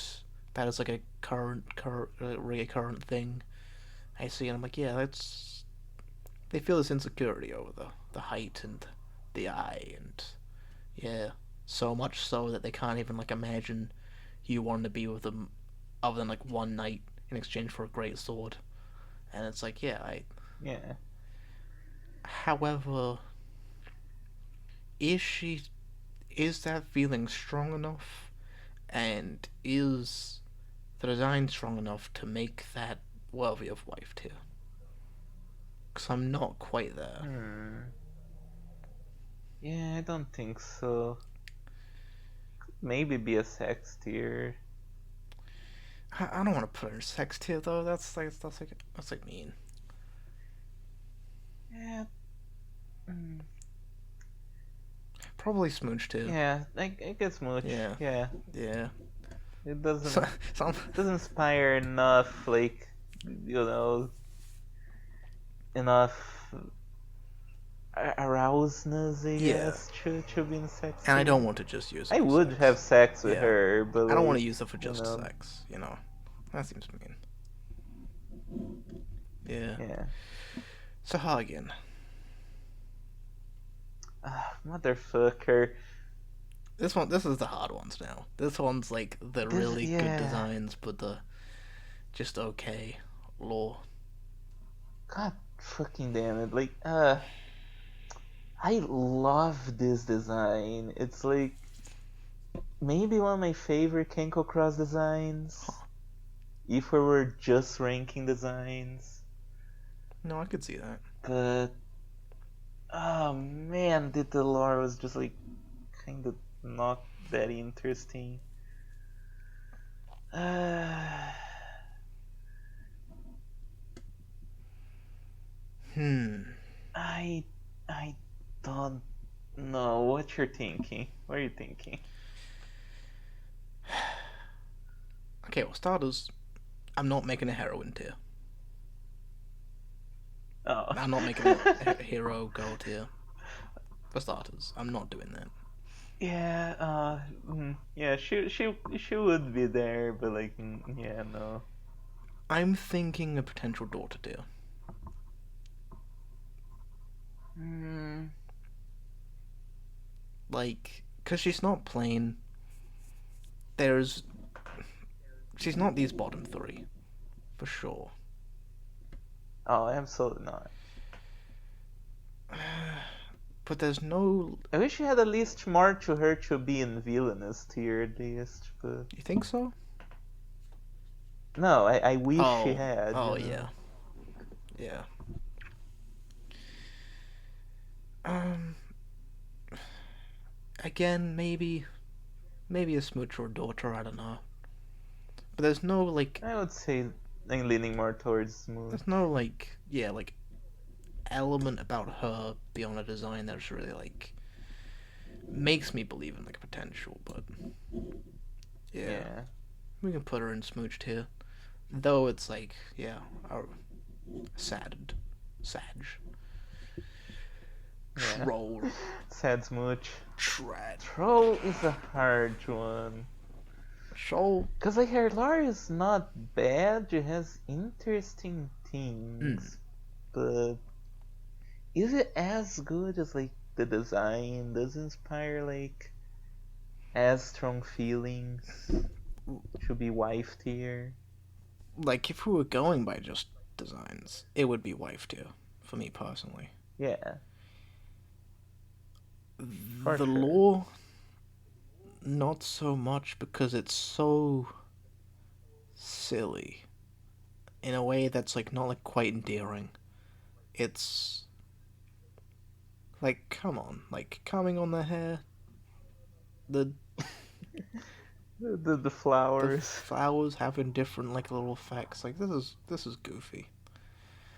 The fact there's like a fucking cabal of people that are breeding with trolls in order to hopefully raise a boy with to be a master elementalist, and but they end up just wanting to, yeah, forgetting that dream and just having this is like fucking stupid.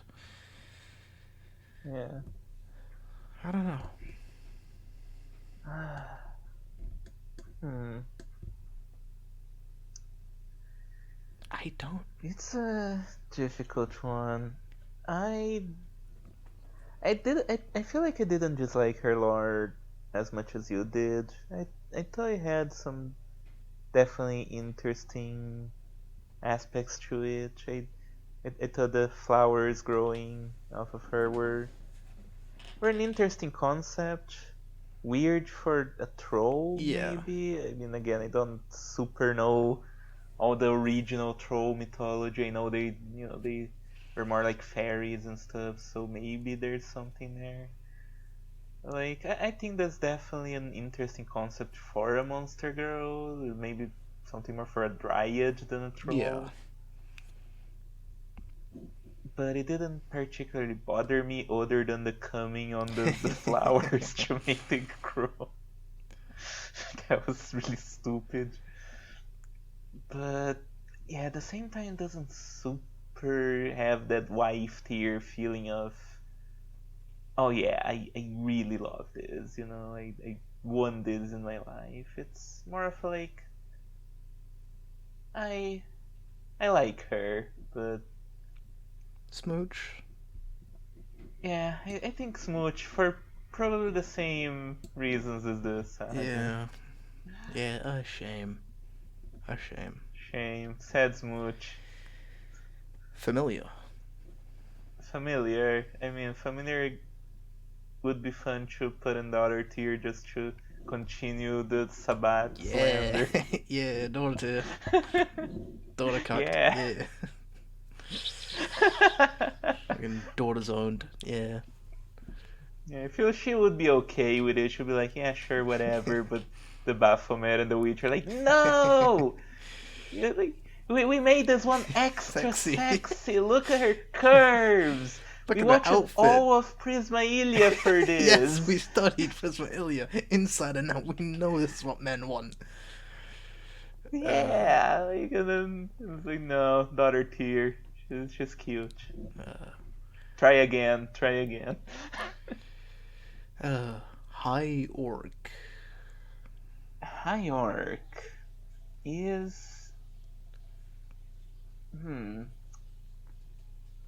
I mean, probably the better one we've seen today, but I'm not sure if it's good enough for wife tier. Definitely a sex tier for me. Yeah, yeah, an easy sex tier, I think. Yeah, Um, I want to sniff and lick her armpits. yeah, yeah, and I want to fuck her and some orcs, and just have a Yeah. cool old time. It's a manly boy here. It's cool. Um, yeah, and last one. Hope. I don't want it to be the least, but Red Camp. Red Cap. Can you believe Uh, Kenko Cross would rather write about coming on flowers on top of a woman's head than even just the smallest fucking paper cut on your finger? Can you okay, imagine here's it? my subscribe star question to Kenko Cross. Do you legitimately have a fetish for coming on flowers? If the answer is no, then you better start actually dropping the stupid shit of she hurts your man. Because clearly you don't have a fetish for every single thing that you write. Oh, all right. Could be a good villainous tier. Yeah, I mean, villainess tier is kind of similar to daughter tier, where we kind of forget some of the aspects of its lore, like the Abaddon, in order to just, you know, yeah, she hunts and prowls men, and she cuts and slices them up, and we'll stop it there. Villainous tier. Yeah, like should it does speak to her villainous power, how scary her design is. Yeah, Like it is a serial killer fucking scary the design. Like fucking better Bonesaw design than like all the Bonesaw fan art that's we've true. seen. That's true. Spoilers for future Brainworm episodes. Yeah. Oh yeah. Well, the second hasn't come out in a while. Yeah. Yeah. Yeah. Yeah. I don't know. It's if it was just more about violence and less about changing the color of her hair. Um, if it was Of her hatch. her hat, whatever. Uh, Yeah. Good concept, bad, just weak sauce it lore. just yeah. The sex really does. It's just trying to incorporate into like a sex world. Just like really ruins it. Um. Yeah. Oh well. Oh well. But you're not actively bad. You're not actively terrible. Just No. a symptom of your wild and creator. Don't blame us, blame Blame God. God, yeah. And that's all of them. Yeah, no life tears, No huh? wife tears today. That's fine. No. Sometimes it be like that. Yeah. Um. Yeah. I mean, the next couple weeks will be non-stop Beast Girls. Oh man! There'll be plenty of wives, I'm And we sure. will we will have for all three episodes, of course, our guest and good friend, Mr. Yes, Beast. of course. Yeah, friend of the channel. Yeah, Mr. Beast. Um. We can do it without him. Oh man, I should put him in the thumbnail for all three episodes. That'd be That so lit. would be funny. Um. Yeah. Uh. Fucking yeah. Nothing else to say. Nothing else to do. No, So I have nothing to as I say. have been your host as always, yeah, come on, the man, the myth, the legend, man of the movement, with my co-host as always, Ellen Holroy, and I'll see you Monday. See you Monday.